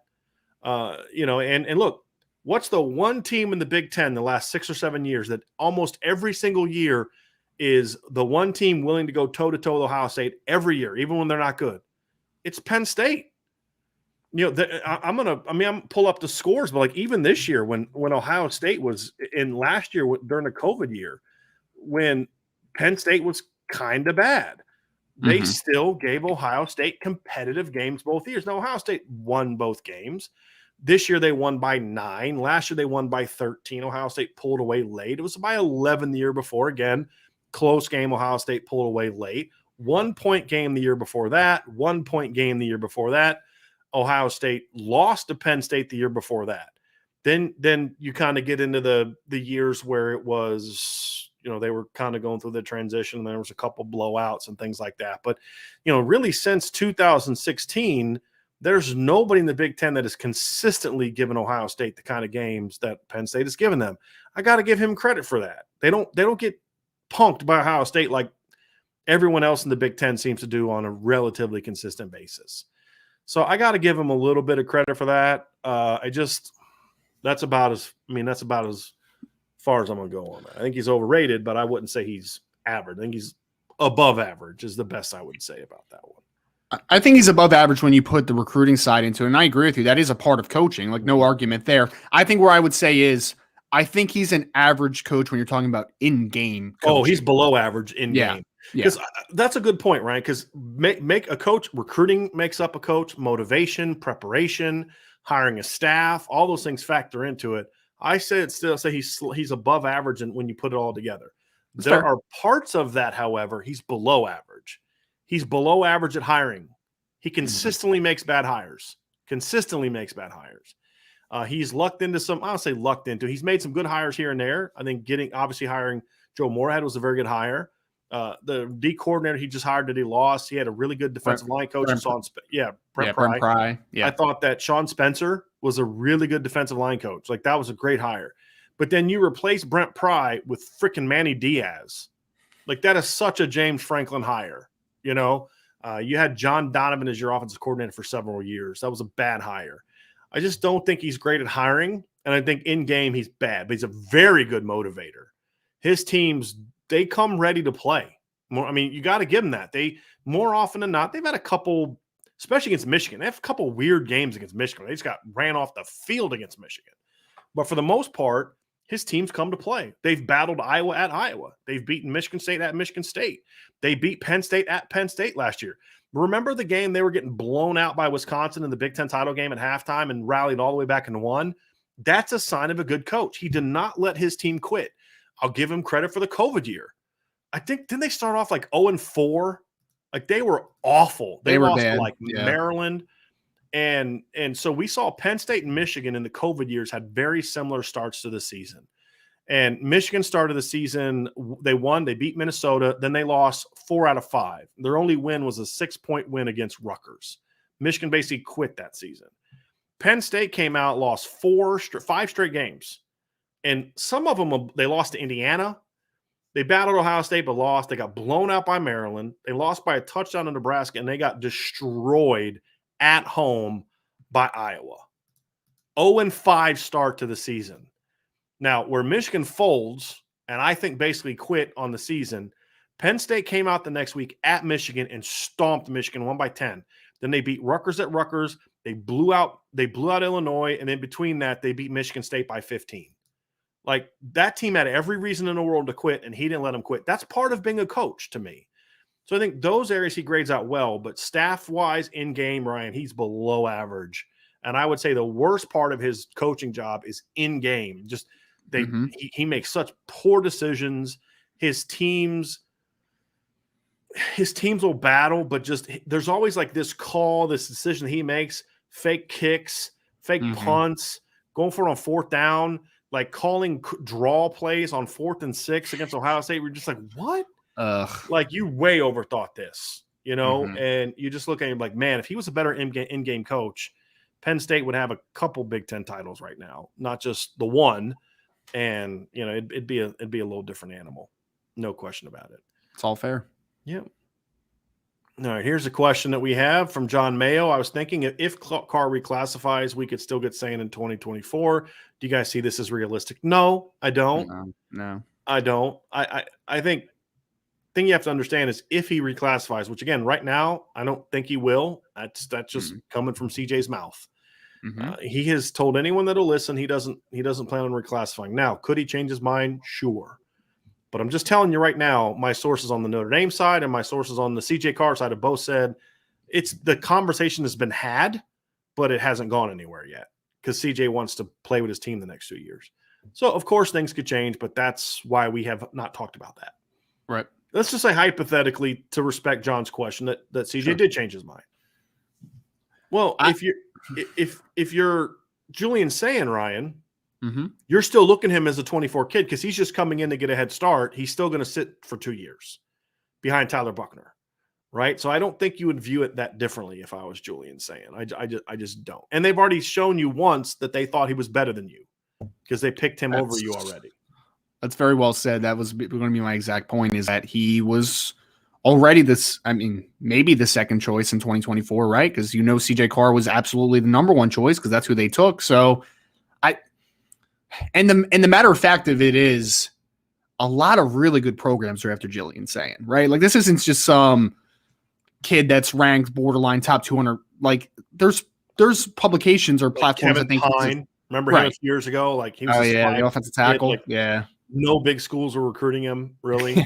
Isn't that right? Like, Georgia wants Julian Sayin, the University of Texas wants Julian Sayin, and that's kind of been the top 3 for him for a while. Was Notre Dame was included in that before CJ Carr made his decision. So I agree. I don't think that it's a realistic option, and I keep getting asked the same question, and I get it. It's been a talking point at some points, and I'm okay with answering it. I ultimately do not think that CJ Carr is going to reclassify. We'll see what happens. Things could change, like you said, Brian, but I just don't think it's going to happen. I just really don't. Next question from USMA 87. My concern regarding the Ohio State game, so many new coaches and new roles. Will they be able to have the team working together game one? I know that college teams take time to gel, but this part has me worried. I'll tell you this. It's a fair question, but the reality is I think you're only looking at this from one side of the coin. Notre Dame has about as many guys coming back from last year's staff as Ohio State's. Yep. I mean, the head coach comes back, the running backs coach comes back, the receivers coach comes back, and the D-line coach comes back. Everybody else is new. They have a new O-line coach. They have a new linebacker coach, 2 new DB coaches, and a new defensive coordinator. So I would argue, Notre Dame has more returning coaches coming back on defense than Ohio State does. Larry Johnson's the only coach they brought back. So, yes, new coaches, new staffs take time to gel, but that's true on both teams because both teams are replacing very, very prominent positions on both sides of the ball. And Ohio State basically turned over the entire defensive staff. Ohio State did on their defensive staff what Notre Dame did on their offensive staff, where everybody but one guy comes back. It's Tommy Rees on the Notre Dame offense, it's Larry Johnson on the Cincinnati defense. They turned over the whole thing. So I think that's true for both teams. So that means that's not necessarily a concern for me. Yeah. In that regard. And we have a few questions here about the Ohio State game. So we'll get to those too. Kenny Moore says Ohio State is going to have their hands full opening weekend. They will probably win, but this blowout stuff that's starting to bubble up everywhere is a little nuts. I don't even think it's like if I had to predict today, I'd probably predict Ohio State because it's a home game. Sure. But this notion they're probably going to win. Ryan, I did a thing today on if you're a podcast listener, I have the podcast up. I put it up around noon. That I did the mailbag that I said I was going to do. I would have done it last night, but we lost flipping power again, and so I couldn't do it till this morning. But one of the questions is how does Notre Dame stack up against Ohio State? So I went position by position, and I said which position group is better, not against each other, but just quarterback versus quarterback. And I gave Notre Dame the advantage. And you tell me if I'm where you would disagree.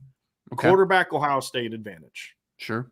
Running back, Ohio State advantage. Although I did say I like Notre Dame's depth better, but the reason Ohio State gets the advantage is because Notre Dame doesn't have anybody close to Travion Henderson, right? Agree. Yeah. Receiver, Ohio State advantage. Sure. So far? Yep. Tight end, big Notre Dame advantage. Oh, easy. Yeah. Offensive line, Notre Dame advantage. Agree. Defensive line, Notre Dame advantage. Easy. Yeah. Linebacker, Notre Dame advantage. Mm-hmm. Secondary, I called it a wash. But I think you can make a case but this is what I also said. I'll give it a wash because Ohio State has a little bit more provenness at certain positions. But here's what I said. The two best, if I was ranking the secondary players of both teams, number 1 and 2 are Notre Dame guys. Sure. Brandon Joseph and Cam Hart. Now, where I also said Ohio State has an advantage, they have a much more certain kicking operation coming back. Their kicker and punter both come back.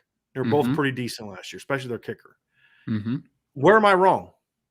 You're not. So based on that, why should we assume that, and Kenny's at least saying it's going to be a competitive game, but like based on that, why should I feel like, oh, they're probably going to win? Yeah. So I feel like the people that are starting this narrative are throwing out like recruiting rankings, right? Like there's no basis for it. The D line's a perfect example, Ryan. Right. I mean, how many Ohio State 5 stars do they have on the D line?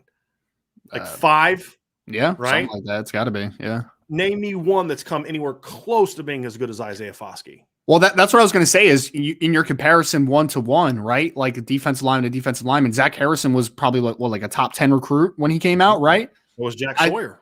Isaiah Foskey was what, in the 200s or so, somewhere in that ballpark.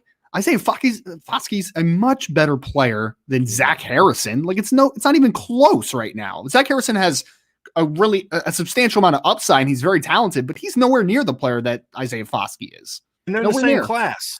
Yeah. That's the thing. You keep talking about the kid's potential. He's been in college the same number of years as Isaiah Foskey. I know. And you look at Ohio State's sort of their recruiting in the last couple of years. You talk about where Zach Harrison was. ESPN ranked Jack Sawyer as the number 1 player in the country. On3 had him number 3, 247 had him number 5. Right? He was a freshman last year. Fine, whatever. It is what it is. Zach Harrison was ranked no lower than 23rd by Rivals. He's ranked 10th by ESPN, 22nd by 247 Sports. That's what people are basing this off of. Yep. But, name me one of those kids that's been better than Jason Adamiola. You know how many sacks did Zach Harrison have last year? I think 2, 3. Yeah. How many sacks did Riley Mills have last year? 3, I'm assuming. Yeah. With all due respect, Justin Adamiola has been a better player in college than Zach Harrison so far. Again, because what matters? Your NFL projection or your production? The reality is just your production. Isaiah Foskey has more sacks, had more sacks last year than Ohio State's entire returning defensive end depth chart. It's crazy. Think about that. Yep. So, you can say what you want about recruiting rankings, but recruiting rankings stop mattering once kids put pads on. And then it comes about what your ability is. And the point being, you're not going to get sacks because you're a 5-star. You get sacks because you play like a 5-star. And the reality is Isaiah Foskey is a 5-star. Cam Hart is a borderline 5-star. I don't care what he was ranked coming out of high school. I care about what he is now. Brandon Joseph is only a 3-star coming out too. There you go. And they're All-American caliber player. Brandon Joseph has been an All-American, picked off Justin Fields in the Big Ten championship game. 9 interceptions in the last 2 years. Right. Yep. So I mean that's kind of where I kind of get the frustration of this whole thing is at some point in time you got to actually start looking at what guys do. Right, that's the reality, but not focusing so much on where they were ranked, and that's my frustration. So yeah, Justin Adamiola had 5 sacks last year. Zach Harrison had 3, and Justin has 6. Justin has 6 career sacks. He's only been in the rotation for 2 years. The other kid has 8.5 sacks. He's been in the rotation for 3 years. So okay, right, that's my thing. So if I had to predict Ohio State, yes, just if the game was being played on a neutral field or at Notre Dame, I'd pick Notre Dame to win. When things are kind of evenly matched, I'm going to go with the home team more often than not, right? Sure. But it's not like Ken, and that was kind of Kenny's point. Is this stuff about blowing them out is nuts? It really is nuts because I just did you even watch Ohio State last year, like at all? I mean, they had a Brian Kelly kind of season. Great record, but didn't really actually play that well against anybody that was any good. So maybe Michigan State. You barely beat a Utah team that was playing with backup running backs playing at corner. You beat them by 3. You had to come back to do that. So I don't see it. Let's see here. We talked about Josiah Wagner. We both like Josiah Wagner. Sean Kane has a question here, Ryan, that I almost put Sean Kane in timeout accidentally. I clicked on the wrong button. Sorry about that, Sean. No. Assuming we get Micah Bell and Christian Gray, how does that duo compare to Mickey and Morrison? Very good question, Ryan. Why don't you go ahead and take first crack at that? Yeah, I mean, when we're talking about Jayden Mickey, really impressive spring, a little bit of a smaller corner, but incredibly quick and incredibly competitive, right? Like, I think he could do some inside-outside stuff. Like, I wouldn't be surprised if he's a really good nickel and could also play outside. Benjamin Morrison, haven't seen as much. I did turn on his film a few days ago because I didn't really watch too much of him in the past. And man, that dude is physical. He will come up and run support, and he plays physically at the line of scrimmage. There's some technical things that need to work, obviously, but like the length and physicality, like, yes, I'm there with him. Micah Bell, I think, has the most upside of anybody on that list. I'll be very honest about it. I think if you tap into his long-term potential, he could be the best of that list. Christian Gray, I think, is sort of comparable to Benjamin Morrison. I just don't quite like him as much as Benjamin. I think it's close, though.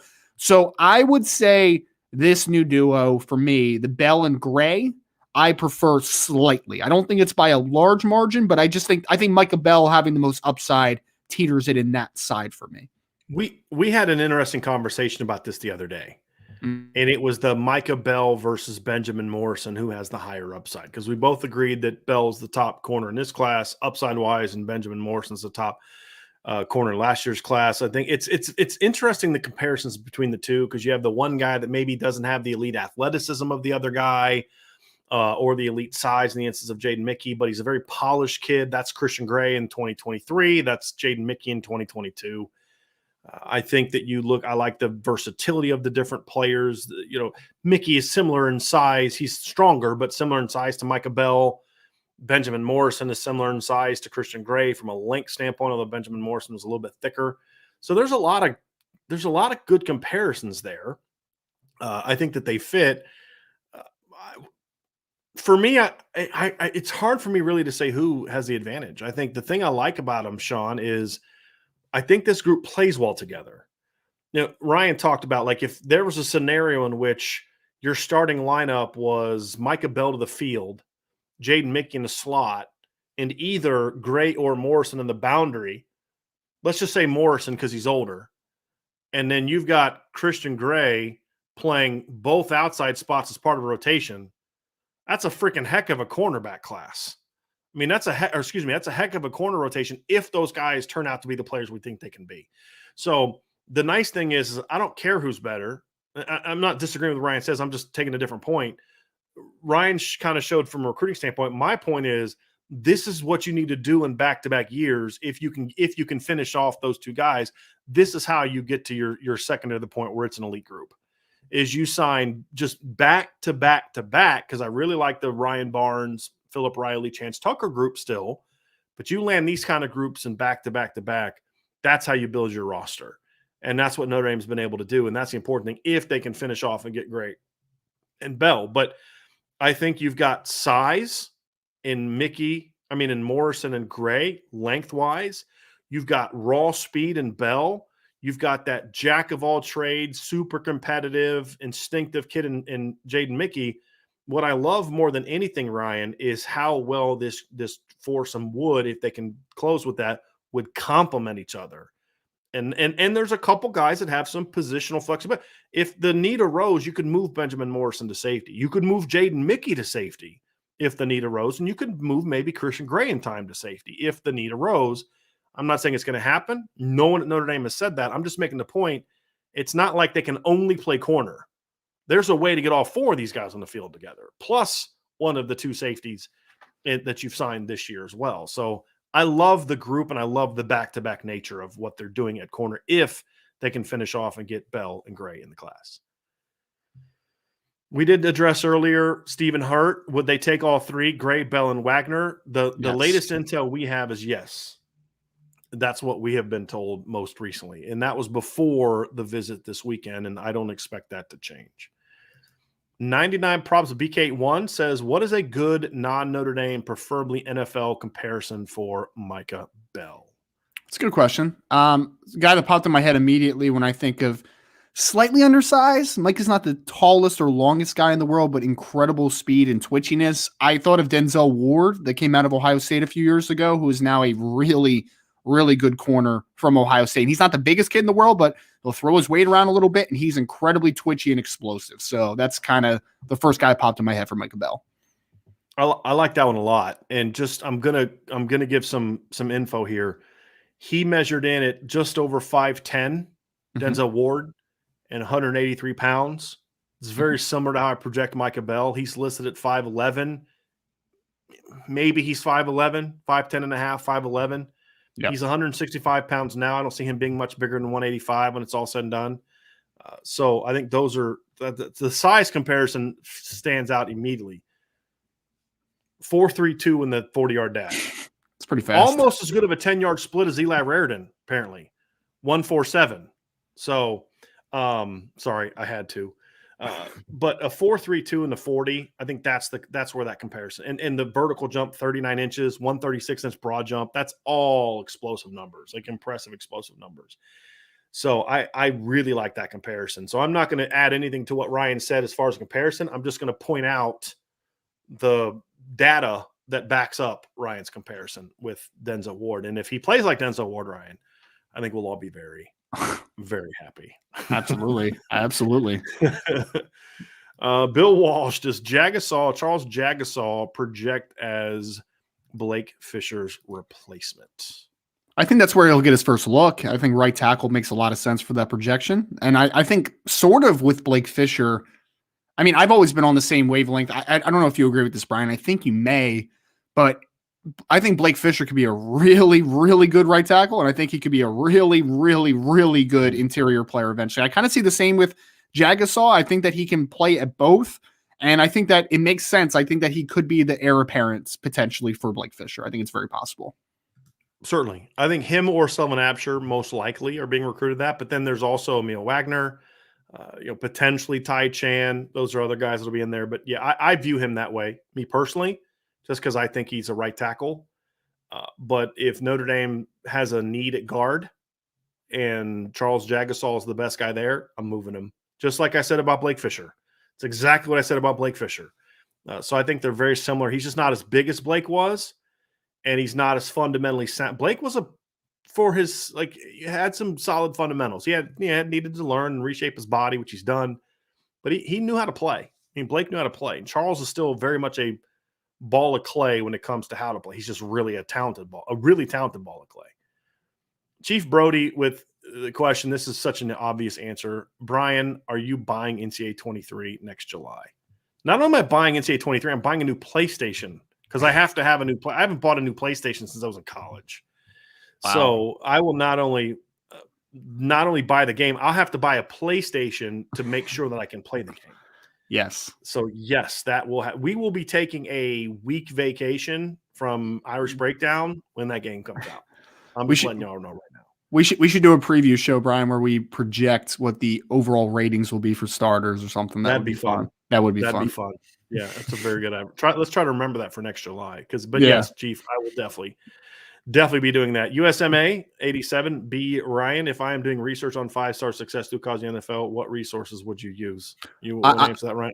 I don't care. Yeah, I would say for like recruiting ranking stuff, 247. If you disagree with the ranking, that's fair. But they do the historical button thing where you can hit historical at different positions and you can kind of see where guys were ranked, and from there you can kind of see, how many of these top 5-star ranked players have been successful in the NFL. So it's a little bit of subjectivity in that sense, but at least you got the hard number of how many 5 stars are in there. Especially since they have a vested interest in one side being if you ever listen to somebody from a 247 or a Rivals, they're always going to make the argument that stars matter.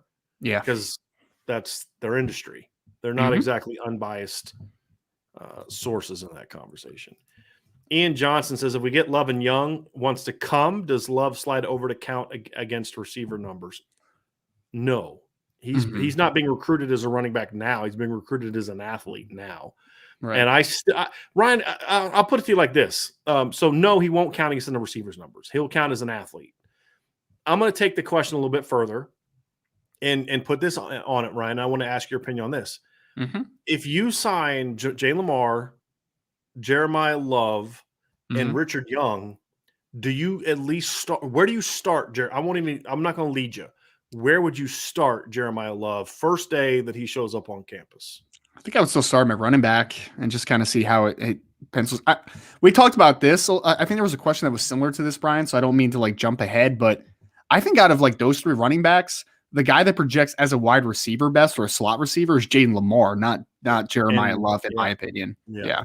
Jayden Lamar and Jabron Payne are the 2 guys that project best to slot receivers. I think if I was going to move Jeremiah Love to receiver, I'd give him a shot more outside. Agree. Than I would inside. Because he has that speed and he has length. Yeah, exactly. Exactly. Yep. I think you see running back equals slot. That's not necessarily where I would put him. Agree. Blaine Tiller, who is the player this upcoming year that Notre Dame isn't going to get that you think would be a better fit at Notre Dame than the school they are committed to, and why? Easy one for me. For me. Rodney Gallagher is the easy one for me. Okay. I think that West Virginia is his home school, right? It's close to him, and he wanted to stay close to home for reasons. I think that they can maximize his potential, as in he's a really talented football player. But I think the overall vision would have been better at Notre Dame from an athletics perspective and an academics perspective. So for me, it's Rodney Gallagher, I think. I would agree with that to a degree. I think the athletic and academic part is there, but I think that there are other reasons that he didn't choose Notre Dame that are why I think ultimately he wouldn't have been that guy. I don't know if he's a better fit there, because I don't know if he wants to be, look, to come to Notre Dame, you got to understand you're a small, for the most part, unless you're Dante Moore or something like that, you're you're a small fish in a big pond, right? Notre Dame is always going to be the bigger entity. That's not necessarily true at other places. So I think that would be kind of my guess there. I'm trying to think through just some guys that off the top of my head pop in. Carnell Tate is one. AJ Harris, maybe. AJ Harris is definitely another one. That's a great one, Ryan. That's definitely another one. And then if Dante Moore picks another school, he'd be at the top of my list. Sure. And it's unfortunate, because I really believe if this was a situation where Dante Moore was being encouraged to pick the school that he wanted to pick, he would have been committed to Notre Dame months ago. And he is a tremendous fit for Notre Dame. I just feel like there were some influences that have kind of wanted him to go somewhere else for different reasons than just what's the best place for him. So, and if Caleb Downs picks somewhere else, for all the things we said about why we don't think Notre Dame is going to get him, The only reason that I believe that they could get him is because I think he's a tremendous fit for Notre Dame. Agreed. So if we're correct and Caleb Downs picks another school, he would be at the top of my list defensively. Him and AJ Harris, the two that would top. And I'd say Caleb Downs even more so than AJ Harris. But hopefully, when this is all said and done, he's not on that list of options to pick because he doesn't choose somewhere else. I guess I would throw in Malik Muhammad. Just I think it's a misevaluation a little bit by the staff, to be honest. Now, my understanding, however, is their evaluation of him not being a Notre Dame fit wasn't about what he can do on the football field. Gotcha. Yeah, so that wasn't as much of a concern as to them at that point in time. Let's get to some more here. We did have a super chat from Christopher Morgan. 812 watching, only 193 likes. Come on, y'all, hit that thumbs up button. IB Nation, go Indy. And keep in mind that when it comes to what shows up as number of likes on the show, that tends to lag a little bit. So it's not always mine. We have added 5 new subscribers, Ryan. So we're 18 away now. 18 away from 10,000. So if you have not subscribed, do so, please. Text your wife, text your husband, text your friends. That's right. Especially if you have friends. I had somebody today on the board said that they a coworker of theirs they knew was a Notre Dame fan. They started talking, and that the coworker found Notre Dame. And my question was like, well, why didn't you already tell him about Irish Break? Or he had found Irish Breakdown. I'm like, why didn't you tell him? If you know someone in your life that's a Notre Dame fan and you have not mentioned Irish Breakdown to them, please do so. Don't assume that they know about our show. Let them know and tell them that they need to check out our show and sign up for our site. Absolutely. We have another super chat from Jim DeMatteis. Does the number of players on your depth chart vary depending upon position, i.e. corners versus defensive and offensive linemen? Yes. If I'm reading that correctly, yes, Jim. Yep. Mm-hmm. Yeah. You're going to have it varies from position to position. You're going to have a lot more offensive linemen and defensive linemen than corners and quarterbacks and running backs. And then it'll also vary from year to year. Some years you may have 5 quarterbacks. Some years you may have 3. Some years you may have 6 running backs. Some years you may have 5. Some years maybe even 4. I think 4 is kind of like, oh, I don't want to be at 4. I want to be at 5. But you may have 6. There may be years where you have 6, depending on how things go. So it'll vary from year to year. And a lot of it will have to depend on if you're a very young team, you're usually going to have a deeper depth chart. You just usually tends to be the way that is because you haven't processed the younger kids out much. They haven't processed themselves out or whatever the case may be in that regard. Irishman 7114, how big of is the selling point to Rico that he was never Notre Dame's plan B? We always wanted him regardless. I think it's big time. I think that goes for most people. When you're the priority, I think that really sticks with players, right? So I think there's a conversation piece. Obviously, we talked a lot about Ohio State. It's Cornell Tate, Brandon Inniss, Noah Rogers. Like that was kind of the plan A, right? So I think that can be very useful in your selling point to like Rico. You're a guy, man. You've always been a guy. You've always been a take in Notre Dame, no matter who has been on the board. So I think it has a lot of stay power. I really do. Agree. John Lacey asks, do you still feel Coach Stuckey is exceeding your expectations on the recruiting trail? Yes, for me. Yes. Yeah. Mm-hmm. Yeah. Now he's got to close on some public commitments, but sure. I say ask us again in 3 weeks once we've gotten through Rico's decision and Ronan Haniffin has made all of his visits are done. Ask me then, and I'll have an even more definitive answer. But where things are as of today with June 20th, yeah, I would say absolutely. Yep. Bill Walsh asks, what recruit will be the starting left tackle of Alt after Alt and Fisher leave after 3 years? Wishful thinking is that it's potentially Monroe Freeling, but I guess I'll go with that everything went really well with the Emil Wagner development, and Emil Wagner is the guy because he's got fantastic upside if he's able to fill out his frame. I would say it'll be a battle between Wagner and Elijah Page at left tackle. Right now I'm just working with the assumption they don't get Monroe Freeling since he's not in the class, and I don't feel as confident about him as Charles Jagasol. Elijah's going. So, yeah, I'm going to go with Elijah Page and Monroe and Emil Wagner at left tackle. Mm-hmm. And I think the loser of that battle, not the loser, but if there's one guy clearly ahead of the other, I wouldn't be shocked to see that guy move to right tackle, to be honest with you. Just looking at the tackles on the board, Jagasol, if they get him, which we think they're in great shape, those are the 3 highest upside tackles that they would have on the roster after Alt and Fisher. I mean, those are the 3 5-star upside guys for me. I don't know what you gave them upside grade-wise, Ryan, but I absolutely gave Emil Wagner a 5-star upside grade. I mean, athletically, he's got all the tools, length, punch, all of it.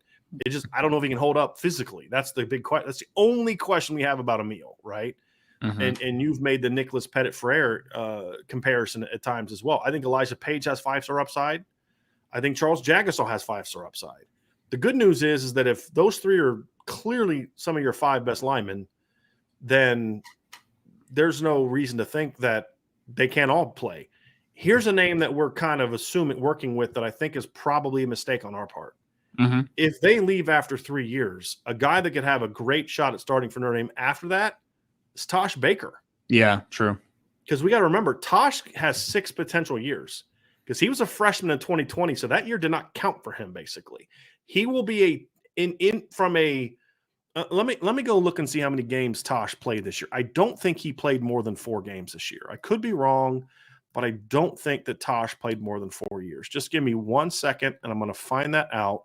I'm just pulling up just kind of who played this year. So just let me get to the number of games. So Tosh Baker played 5. So he played 5 games this year. Okay. It says he played 1 total snap against Virginia. So even though he's going to be going into his junior season, Tosh Baker will be a redshirt freshman next year because of the COVID year. So he could be on the team. So 21, 22, 23, 24, 25. If Blake Fisher and Joe Alt both leave after their junior years, Tosh Baker could have a chance to start for 2 years in Notre Dame. Yeah, it is very crazy. So he needs to be in that conversation too if he stays. Absolutely he does. I don't see Caleb Johnson being in that conversation. I just don't. Mm-hmm. But I think Michael Carmody's more of an interior guy.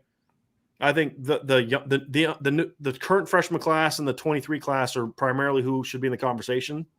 But if Tosh Baker sees things through, he'll be in that conversation too.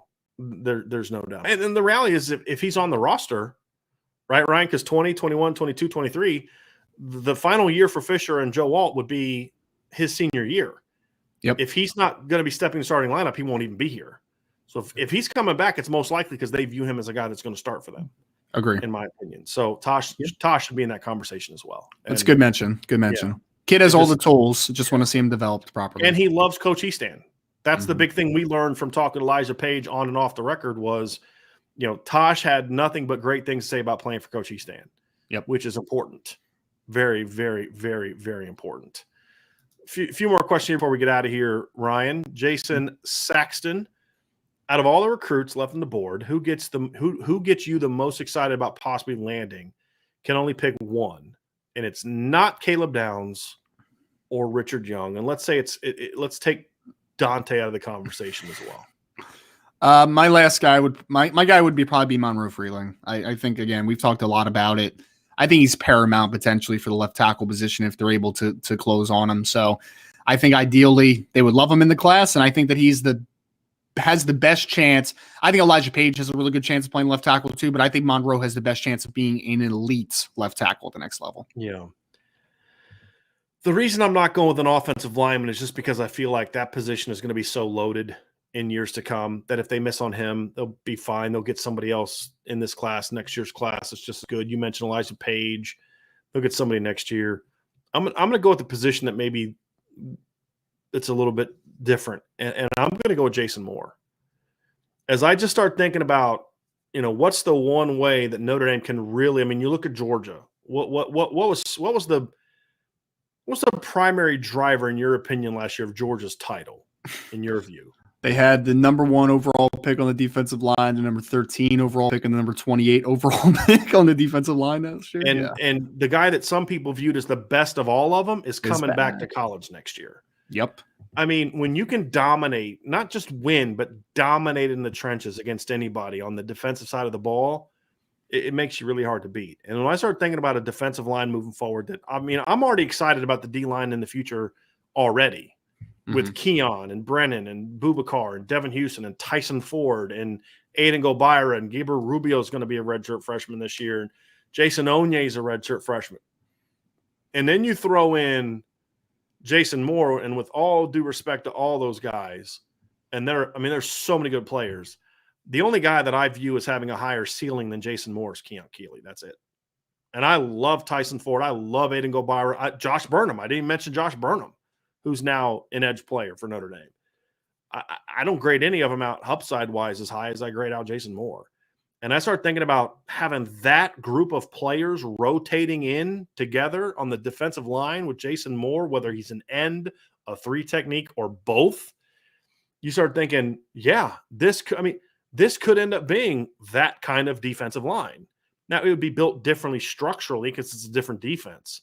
But from a dominant standpoint, if they had Jason Moore and all these other kids are just somewhat what we think they're going to be, Ryan, who has you're talking about Notre Dame having as good of a defensive line, if not better, than anybody in the country. And Easy. That gets me excited. Very, very excited. I could have gone with Jayden Asbury just because I love him as a kid and love him as a player. I could have gone with either, with Micah Bell. I could have gone with Christian Gray. I could have gone with, any of the receivers, Ronan Haniffin, I'm super high on. I just start thinking about, practically speaking, what a D-line would look like with Keon Keeley, Jason Moore, and all those other kids that they've signed this year and last year. And it's hard not to get super fired up about what this D-line can do. But there's a lot of good answers for that one, Ryan. And that's what's so exciting about where Notre Dame is at. Agree. And speaking of, Sean Kane asks, wouldn't Jason Moore committing send shockwaves as well? This is in response to after we were talking about the Richard Young, Caleb Downs thing. It's a good question, and I have a good answer for that. But I want Ryan to give you a chance to first address that. Yeah, I said it would. Sure, he's a top 50 player. Anytime that you're able to get a top 50 player out of the Matha Catholic, which is, a pipeline for a lot of schools, it's been very bountiful in terms of producing talent. It's going to send some shockwaves. I agree, Sean. I think the difference is that Notre Dame's just been on Jason for a lot longer, right? Like in comparison to a Caleb Downs. So I think it's just more the timeline of everything. And we've known for a long time that Jason Moore's been very high on Notre Dame. So I think it's just not, I think for things that have shockwaves, there has to be a shock factor, right? And I don't think there's a shock factor if Jason Moore picks Notre Dame, but I think there is a shock factor if Caleb Downs picks Notre Dame. I think there's another aspect to it as well, Ryan, and the fact that we felt Notre Dame was in a great position for that one for a while. And so it wouldn't be a surprise if he picks Notre Dame. I think the reason that we went with Richard and Caleb the way that we did is because who has ever thought they would get either one of those guys, right? So that's kind of part of it too is, it's like if they get Jason Moore, it's kind of like, well, yeah, this should have been going on for a long time now. It's about time you guys are doing what you should have done, which is dominating Catholic schools in Washington, D.C. Like, duh. That's what Notre Dame should be doing, right? Your head freaking basketball coach played at DeMatha. You know what I mean? Like, why are you not dominating the Catholic League in D.C.? That's more of an indictment on something else than, oh, wow, this is a shocker, right? But again, I come back to Jason Moore. You just heard me say what I said about him, right? The guy that I'm most excited about. But it's like, that's a battle you probably should win. And it's a battle they've been leading for in a while. So it would be super exciting and it would be impactful and people would take notice. But the reason we go with the tidal wave aspect is just because I think the nature of the fact that we didn't necessarily think that Notre Dame has a shot with those other kids. For me, that's the reason. Yeah, the reason why. And there's a lot of Jason Moore comments on there. Matt D says Jason Moore committing would make this a generational D-line class. And again, for Notre Dame, absolutely. Mm-hmm. Here's a question I have for you. How would you stack up this year's D-line class to the Texas A&M class last year? Obviously, volume-wise, it's not what last year's D-line class was. They signed D-linemen last year? Yeah. I think true interior players would probably be better on their class last year, right? Because you had the Walter Nolan, right? Defensive tackle is a really good player. Anthony Lucas can kind of play inside and out a little bit. He's like 6'5", 300. So I think the interior will be a little like true interior players will be a little better. But I think the quality of edge players in this year's class comparative to that Texas A&M class, I think is a little higher because I think I think Keon Keeley has as much upside as anybody in that class, maybe more. So I'd say edge advantage to Notre Dame, true interior players, edge to Texas A&M, and then they have the volume. So I guess I would give a slight edge to Texas A&M when you take everything into account. And that's what kind of makes it hard to have that conversation, right? It's because they signed so many guys. I think my answer would be I'd cheat a little bit and say, number one, I'll stack up a combination of Keon Keeley and Jason Moore up against anybody. Fair. Just as a 1-2.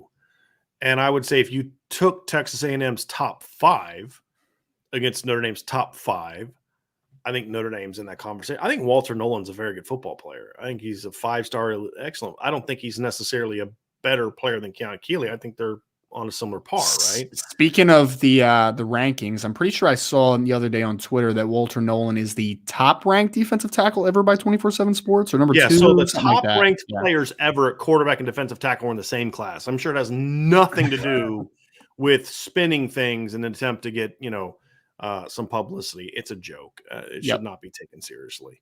And Walter Nolan's a heck of a football player, but the best defensive tackle of all time, you're not being serious at that point in time.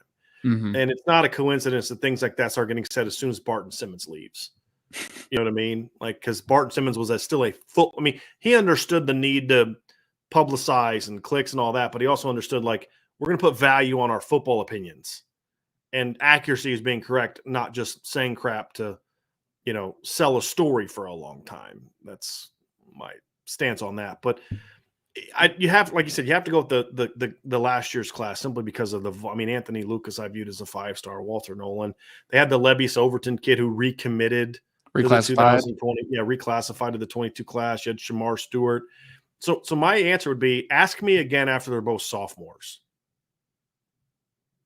After they've both finished 2 years in college, ask me again. That's not fun. It's not fun. Well, you know why I'm going with that, right? I know. I want to see how many of those guys at Texas A&M were still there after 2 years. It's fair. That's kind of my big thing. But just it's hard for Notre Dame to stack up to that from a volume standpoint. What would make it a fun conversation is if you could take the starting 4 for Notre Dame and the starting 4 for Texas A&M.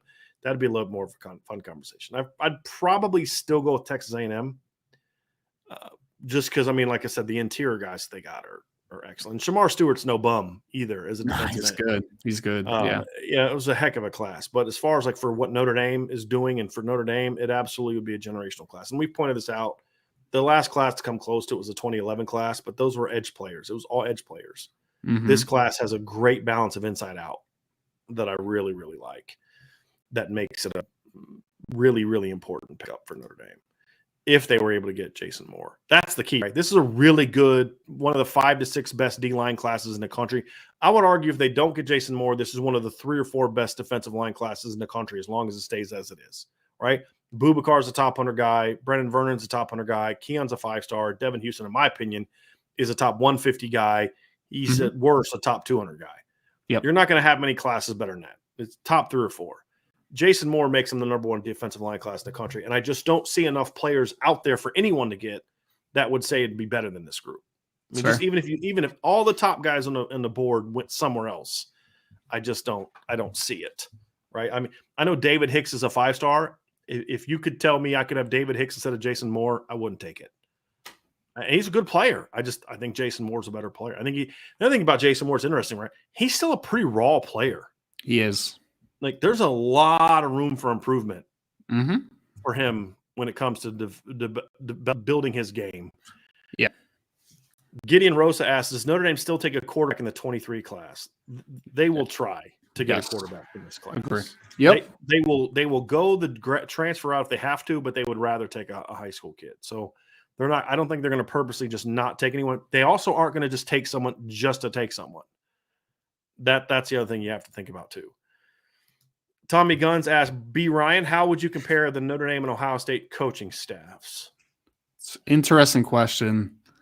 Obviously Ryan Day is a more understandable quantity, right? Like, Marcus Freeman is still a little bit of a question mark as far as what he is as an in-game coach and what the success is going to be in the win-loss record. So you have to give the slight edge to Ryan Day. Not slight. You have to give the edge to Ryan Day right now just because Marcus Freeman's an unknown commodity. Like, it just is what it is. Jim Knowles is a really good defensive coordinator, but he's coming in first year. So what's that adjustment period? We've seen there being some tough adjustments early on with Jim Knowles as a defensive coordinator. I'll say there's more proven, though. Let me ask you if you agree with this, Brian. I think that Ohio State has more proven commodities running their offense and defense, but I think that Notre Dame has a higher upside as an overall staff. That's an interesting statement. That's a very interesting statement. Offensively, I would agree with you. Obviously, I mean, with all due respect to Tom Reese, Ryan Day's been doing this longer. Sure. And you have Kevin Wilson, who's been around a long time. Yep. I don't know if I would agree with you on defense, though. And I think I know where you're coming from because Jim Knowles has been a defensive coordinator for a long time and Al Golden hasn't. Right. Al Golden's been a head coach, though, right? Sure. And there's merit in that, too. And Jim Knowles didn't start developing a reputation as a top defensive coordinator until recently.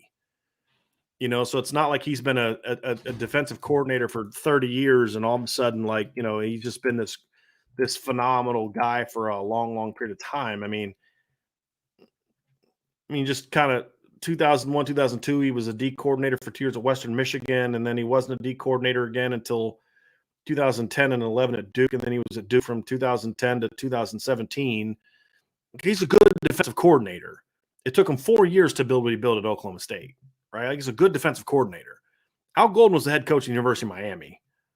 You know what I mean? Like he was the linebacker coach on the Super Bowl runners up this past year. Like, you know, so like I understand where you're coming from, and I wouldn't necessarily disagree with you. And you know, look, they were both head coaches, and Al Golden didn't didn't do great at Miami based on his overall record, but even there, I believe Al Golden had a winning record, correct? Yeah, he was 32-25. He had 2 really good years at Temple, and Jim Knowles had a sub 500 record at Cornell as a head coach. So I understand where you're coming from. I think they're very similar. Offensively, I would give the advantage. Defensively, I'm still going with Notre Dame defensively as a staff, just the whole staff as a whole. Especially when you look at what Larry Johnson has done the last couple of years. I'm talking about where they are now, not where they were 5-10 years ago, just where they are now. Offensively, I mean, look, Tony Alford's one of the best running back coaches in the business, right? Well, so's Dylan McCullough. Brian Hartline is a more proven commodity than Chancey Stuckey, but Chancey Stuckey is now where Brian Hartline was a few years ago. Right, former NFL player, never coached before, and what's he going to do? But right now, we know what one guy is. We don't know about the other guy. Tight ends coach, I like where Notre Dame is at. O-line coach, Notre Dame's got a better O-line coach. Point is, assistant coach-wise, I think Notre Dame stacks up pretty well against Ohio State. But then you talk about Kevin Wilson and Ryan Day leading the offense and Tommy Reese leading it for Notre Dame. He's a much more unproven commodity than those guys, which is, so – it's a lot closer maybe than people think, but with Notre Dame, it's a projection a little bit more than I would say with Ohio State, where at least at Ohio State, you know they're going to be elite on one side of the ball. With Notre Dame, you think that they can be elite in some of those areas, and that's kind of where I'm at with that. A couple more here. Jules 602. What is the confidence level with Cam Williams? Sorry, I'm sneaking peeks while at work. Notre Dame first love. Obviously, Cam's a 2024 recruit. We didn't include the 2024 kids that were on campus for the Irish Invasion, but we'll go ahead and do that one for you, Ryan. So, where would you say your confidence level is with Cam Williams? I'd say the 2 biggest recruits that got the immediate impact of CJ Carr committing, I thought, were Cam Williams and Jack Larson, because they were right in the Irish Invasion and they really developed good relationships. So I think that Notre Dame is trending in a great direction with Cam Williams. I think that they have struck good chords with them. I think that they both mutually like each other, and we'll see where it goes from there. Yep, agree. Let's go here to the next one here. 99 Props BK1. Why don't fans give any respect to Ronan Haniffin? I know the obvious reasons, but still, and is Ronan a gap closer and receiver? We've addressed the first part plenty of times, Ryan, and I think a lot of it, beyond the white kid from Massachusetts, I think the primary reason is the star rankings. I think if Ronan Haniffin was ranked appropriately, I don't think many people would care that he's a white receiver from Massachusetts. I don't. That's fair. I don't think Notre Dame fans would care.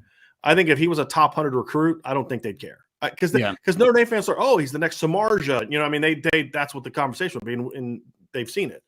I think it's the 3-star thing. Yeah, right. I agree. think that's what it boils down to. Yep, I think it's the ranking for sure. You're 3-star for Massachusetts. And obviously 99 Problems is referring to the other fact that he is a white receiver from Massachusetts, and that's and the there. stereotypes that exist with that kind of thing, just like 100%. there are with other positions. It is what it is. Yep. But the other part is more interesting. Is Ronan Haniffin a gap closer at wide receiver? I say yes, and I'll say why. And Ryan, you tell me if you agree or disagree. Mm-hmm. As we said before, there's two types of gap closers. There's the elite player that just like completely closes the gap, right? Like this is the kind of guy that those other programs have been getting and all these other type of things. It's the guys in this class that are that way. It's Keon Keeley, it's Dante Moore, it's Jason Moore, it's Peyton Bowen, it's Drake Bowen. It's guys like that, right? With Ronan, it's very similar to like Braylon James and Jayden Greathouse, which is you're making your program better, which is closing the gap. What makes Ronan interesting is if you land him, it's what we've talked about is the best way to close the gap is what, Ryan? Land good players, but more importantly, land good players that those schools you're closing the gap on want. Well, what's the final three for Ronan Haniffin? Notre Dame, Clemson, and Bama. It's decent. If Notre Dame wasn't recruiting him, he'd be going to one of those schools that you're trying to close the gap on. Mm-hmm. And so it's this, right? This is the way you close the gap. It has to be like this, right? Where you're hurting them by taking kids. So not only is Keon Keeley an elite player, but you kept him from going to Alabama or Ohio State. Right? Not only is Jason Moore an elite player, but you're keeping him from going to Ohio State if you land him. And on and on and on and on. Mm-hmm. And so that's the other thing that gets factored into the Ronan Haniffin conversation that doesn't exist with Jayden Greathouse and Braylon James and Rico Flores to a degree. Rico at Ohio State, but I'm more so looking at Clemson and Alabama in this one. Rico is probably the next one when you just look at the offer list. Sure. So I think that's the other part that makes me say, yeah, Ronan's a gap closer in my opinion. If he hits a ceiling, he's absolutely a gap closer in my opinion. We talk about Jayden Greathouse a lot, right? And I love Jayden Greathouse. Ronan Haniffin has a higher upside than Jayden Greathouse. Sure. He does. He's a better athlete. He is. So if he hits a ceiling, yes, absolutely a gap closer. I would not argue against that at all. Who would you say has the highest ceiling? If they get Ronan Haniffin, Braylon James, Ronan Haniffin, Jayden Greathouse, Rico Flores, and Micah Tease. As a receiver, who would you say has the highest ceiling? Probably Braylon James. I think it's who's second? Yeah. Probably Haniffin. Yeah, those two to me clearly have the two highest ceilings. Yeah. Yep. There's no question about it. And that's kind of the interesting thing about this conversation. And Ryan, I want to end on this one. I think I'm just going to look real quick. So Will Chesanik asked, can we do strengths and weaknesses for Ronan Haniffin? Sure. Look up. No, we're not going to answer that one. Look up the prospect profile I wrote the other day. I talk about both. So you can check that out and we'll get into that. What I want to end it with is this question from Tyler Bengi. Mm-hmm. What exactly is this staff doing better with selling Notre Dame recruits than previous staffs? I mean, I think first and foremost, it's about identifying fits. I mean, I think they're kind of broadening their definition of what is a Notre Dame fit. And I think that as Notre Dame, you have resources to help them realize this, right? So I think it's widening the scope of what a Notre Dame athlete is. And I think it's a collaborative effort for me. I think that's the biggest thing is when you talk to recruits, it's not, this one coach talks to me. It's, 2 or 3 coaches talk to me weekly, 3 to 4 coaches. Marcus Freeman, I don't know how Marcus Freeman has any time with all the kids he has, man, to call all these recruits. I feel like I haven't talked to a recruit yet that Marcus Freeman doesn't call every single week. Like it is just absurd to think about. So I think it's a collaborative effort. And I think it's having more of an understanding of we need to identify better. I think those are a couple of the biggest things for me. I think I want to expand on that comment about identifying better, because I think you and I are on the same page here, but I want to make it really crystal clear. What they've expanded on is not an all-encompassing thing. I think the previous staff put just as much emphasis on the current staff on making sure that you were finding kids who are academic and social fits to Notre Dame. I don't think if Notre Dame I don't think Notre Dame talks to Richard Young and says, the kid's not really a fit at Notre Dame. socially or academically, but man, he can run the football. Let's go get him. He, however, is exactly the kind of kid that exemplifies what makes his staff different. Same thing with Caleb Downs and a lot of these other big-time players is what they have said is we are going to continue to emphasize finding kids that are academic and athletic fits. But what we're also going to do is make sure that we're also going after kids who are elite football players. Marcus Freeman talked about this when he was hired. The previous staff was unwilling, for whatever reason, to go after, with any consistency, the best of the best. If they were going after a kid that was looking at Bama and Ohio State or Clemson, they would bow out. Or they just were like, they would assume that they don't get that. Ryan, if I could tell you the number of stories over the last 10 years of times where I've talked to a parent or a coach of a big-time football player that said, my kid liked Notre Dame, they just never were interested. I remember talking to John Houston's dad. Remember him, 5-star linebacker from USC? And he's like, yeah. He's like, John and Rasheem Green both went to Notre Dame. They loved their visit. They were excited to go back in the fall. They really liked Notre Dame, and they stopped calling. Why? Because they just assumed they're going to lose them to USC. Well, guess what? You are going to lose them now because you stopped recruiting them. I could give you 100 stories like that because they were unwilling to put in the work to battle for those kids. So that's the biggest difference in regards to expanding the look. The fit still matters from an academic standpoint. Mm-hmm. I'm working on an article, and it's going to take a while to do because I want to get actual data. I'm shocked when I look down this list of kids that Notre Dame has committed, and even kids that we think they're going to get. It's even more than I thought. I've always argued, Ryan, what have I always argued? There's more kids out there that are elite football players that care about academics than Notre Dame people are saying there are. I've never bought that. I've never bought that because I've been doing this a long time. As a coach, you get to these places. Just because I'm not recruiting a 5-star player doesn't mean I'm not recruiting the Division III kid at his high school, and I know what the transcript says. I'm just telling you, I've seen that before. Yep. And so I've never bought it, but I'm even shocked at how many of those kids are out there right now. I mean, you look at the academic fit for so many of these kids, and you're like, this kid's a legitimate student athlete. And you talk to people and you hear about Richard Young, and Richard Young's attraction to Notre Dame isn't just running behind a Harry Heastand offensive line or playing for Dylan McCullough. It's that him and his family understand the other opportunities that Notre Dame can present to him. The last staff would not have even thought twice about trying to recruit Richard Young. Wouldn't have thought twice about it. They wouldn't have. And so you kind of go down this list of players, and you look at Ronan Haniffin, great student. Jeremiah Love, great student. Jaden Greathouse, great student. Ronan Haniffin, great student. Rico Flores is from frickin' Folsom, California, which is, last I checked, on the exact opposite coast from Yale. He has a Yale offer, right? You look at Charles Jagasol, elite student. You look at Jason Moore, pretty darn good student. Jayden Asbury, great student. Micah Bell, the kid runs a 10.4, and his final list includes Notre Dame, Vanderbilt, Stanford, Duke, and Harvard, right? Josiah Wagner, same deal. Caleb Downs, same deal. And there's other kid. Dante Moore was a 4.0 the last semester, 4.0 student the last semester. And to me, the reason that they didn't go after so many of these highly ranked kids was not because they couldn't find good academic fits. It's because they were not willing to battle for the best of the best against the best of the best. That's the fact. And a lot of times when they did land big-time players, it's because they got on that kid before they became big-time players. Kyle Hamilton being a perfect example. Isaiah Foskey being another example. I could go down that list as well.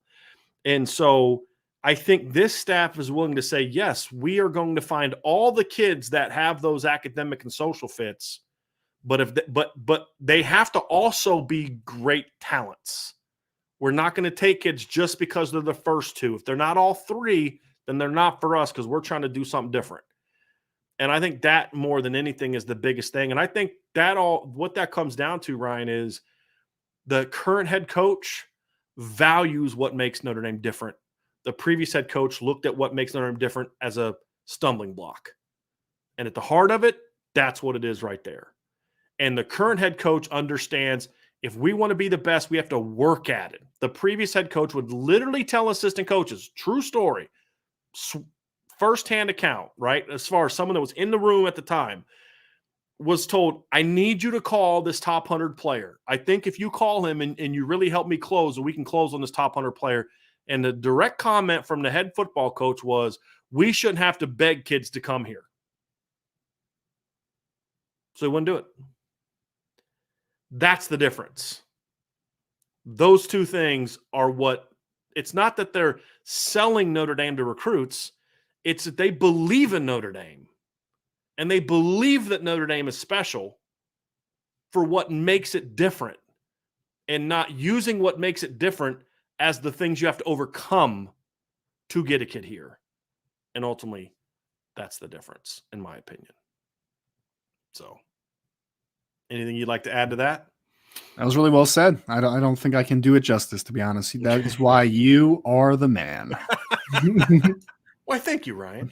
Welcome. All right, so that's going to do it for today's show, everybody. Thank you all so very much for joining us today. We had a great crowd today for the show. We'll be back tomorrow. Obviously, so Sean Stiers will be here tonight. Sean is going to have his you're welcome, Tyler. Sean is going to have 6 o'clock. So Sean is driving back from Omaha. He should be getting back in town any minute. He's going to have a show tonight, kind of wrapping up the weekend's events of the College World Series. Looking forward to their Tuesday matchup against Texas A&M. So that show will be tonight, 6 p.m. Eastern live. Make sure that you mark your calendars for that one. Be looking for the notification, which is why you need to hit the notification bell, everybody. So make sure that you are looking for that. And then, of course, tomorrow we'll be back at 2 o'clock. Ryan, Vince and I will be back most likely tomorrow. We are going to dive into, last week we predicted breakout players for the Notre Dame defense. This week we're going to do breakout players for the Notre Dame offense. So we are going to make sure we project who we think are going to be the breakout players for the offense. And we're going to start diving into our position previews here moving forward. We'll have another recruiting show. We'll have at least one special show this week. How about that is what we predict. And then, of course, these next few weeks are going to be a lot of fun. So anyway, everybody, thank you for tuning in. Hit the like button, hit the subscribe button, Ryan. I'm looking at the numbers now. We're now up to 9,985. So we're now 15 away, everybody. So hit that subscribe button. And tell, if you know other Notre Dame fans, ask them directly, do you listen to Irish Breakdown? And if they say no, hook them up.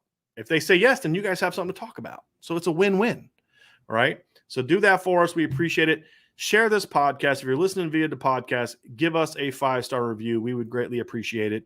And we'll talk to you guys again here very soon on the Irish Breakdown podcast.